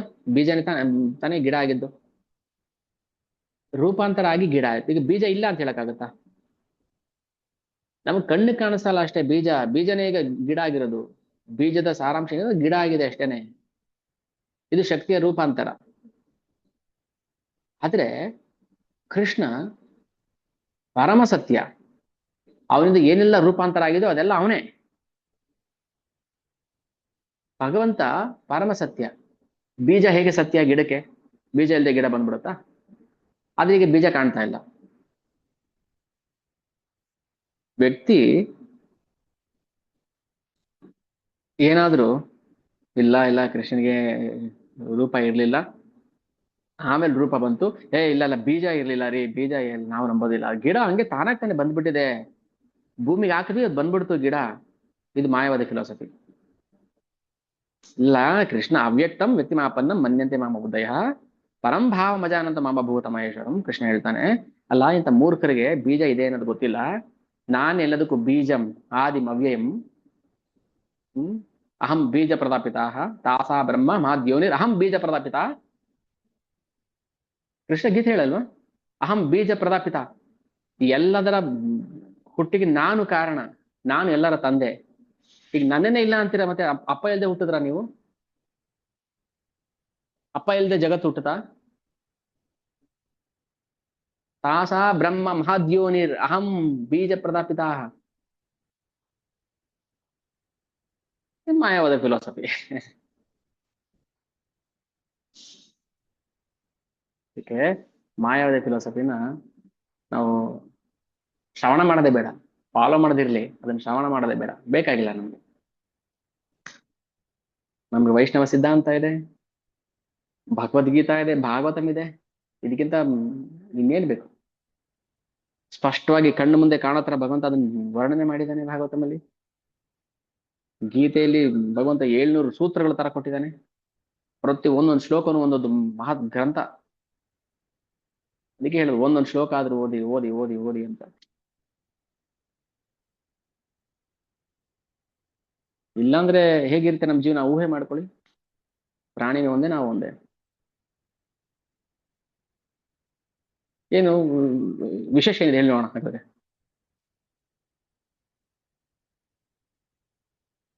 ಏನ್ ವಿಶೇಷ ಇದೆ? ಏನ್ ವಿಶೇಷ ಇಲ್ಲ, ಪ್ರಾಣಿನ ಒಂದೇ ನಾನು ಒಂದೇ. ಸೊ ಅದಕ್ಕೋಸ್ಕರ ಎಲ್ಲರೂ ದಯವಿಟ್ಟು ಭಗವದ್ಗೀತೆಯನ್ನ ಅಭ್ಯಾಸ ಮಾಡ್ರಿ, ಅಧ್ಯಯನ ಮಾಡ್ರಿ, ಭಾವಾರ್ಥವನ್ನ ಓದಿ ಅರ್ಥ ಮಾಡ್ಕೊಳ್ಳಿ. ಸರಳವಾಗಿ ನಮ್ಗೆ ಅರ್ಥ ಆಗೋ ತರನೇ ಕೊಟ್ಟಿರ್ತಾರೆ. ಹ್ಮ್ ಫಸ್ಟ್ ದೇಹದ ಬಗ್ಗೆ ಇರುವಂತ ಮಿಥ್ಯಾ ಕಲ್ಪನೆಯನ್ನ ಬಿಡಬೇಕು, ಆಮೇಲೆ ಭಗವಂತನ ಅರ್ಥ ಮಾಡ್ಕೊಳ್ಳೋ ಪ್ರಯತ್ನ ಮಾಡಬೇಕು. ಓಕೆ, ಸೊ ಓಕೆ, ಇದಕ್ಕೆ ಸ್ಟಾಪ್ ಮಾಡ್ತೀನಿ. ನಾಳೆ ಮತ್ತೆ ಅದನ್ನ ಕಂಟಿನ್ಯೂ ಮಾಡೋಣ. ಯಾಕಂದ್ರೆ ಇದರಲ್ಲಿ ಪೂರ್ತಿ ತತ್ವಗಳು, ಪಂಚತತ್ವ ಅಂದ್ರೆ ತತ್ವನೇ. ಆ ತತ್ವದ ವಿಚಾರ ಮಾಡ್ಬೇಕಾದ್ರೆ ಎಲ್ಲ ಹೇಳ್ಬೇಕಾಗತ್ತೆ, ಎಷ್ಟಾಗುತ್ತೆ ಇದು ನಾವು ಅರ್ಥ ಮಾಡ್ಕೊಂಡು. ಹ್ಮ್. ಕತೆ ಅಂದ್ರೆ ಏನೋ ಕೃಷ್ಣ ಹಾಗೆ ಮಾಡ್ದ ಹೀಗ್ ಮಾಡ್ದ, ಒಂದಿನ ಕಾಡಿಗೆ ಹೋಗಿದ್ದ, ಕತೆ ಹೇಳ್ಬಿಡ್ಬೋದು. ರಾಮಚಂದ್ರನ್ ಕತೆ ಹೇಳ್ದಲ್ಲ ಈಗ ಲೀಲೆ, ತತ್ವ ಅಲ್ವಾ? ಅದಕ್ಕೆ ನಾವು ಪ್ರತಿಯೊಬ್ಬರು ಭಗವದ್ಗೀತೆ ಓದಬೇಕು, ಅದನ್ನ ಅರ್ಥ ಮಾಡ್ಕೋಬೇಕು, ಆಮೇಲೆ ಭಾಗವತಂ ಅರ್ಥ ಆಗುತ್ತೆ. ಆಮೇಲೆ ಚೈತನ್ಯ ಚರಿತಾಮೃತ. ಬಟ್ ಶ್ರವಣ ಮಾಡಿ, ಬಿಡದಂಗೆ ಪ್ರತಿದಿನ ಶ್ರವಣ ಮಾಡಿ. ಏನೇ ಡೌಟ್ ಬಂದ್ರು ಬರ್ಕೊಡಿ, ಅದನ್ನ ಕ್ಲಾಸಲ್ಲಿ ಕೇಳಿ, ಆಯ್ತಾ? ಇಲ್ಲಿಗೆ ಸ್ಟಾಪ್ ಮಾಡೋಣ. ಏನಾದ್ರು ಪ್ರಶ್ನೆಗಳಿದ್ರೆ ಚರ್ಚೆ ಮಾಡೋಣ. ವಾಂಛಾ ಕಲ್ಪತರುಭ್ಯಶ್ಚ ಕೃಪಾ ಸಿಂಧುಭ್ಯೋ ಚ ಪತಿತಾನಾಂ ಪಾವನೇಭ್ಯೋ ವೈಷ್ಣವೇಭ್ಯೋ ನಮೋ ನಮಃ. चतुर्दश प्रभुपाद की जय। निताय गौर प्रेमानंदे हरि हरि बोल।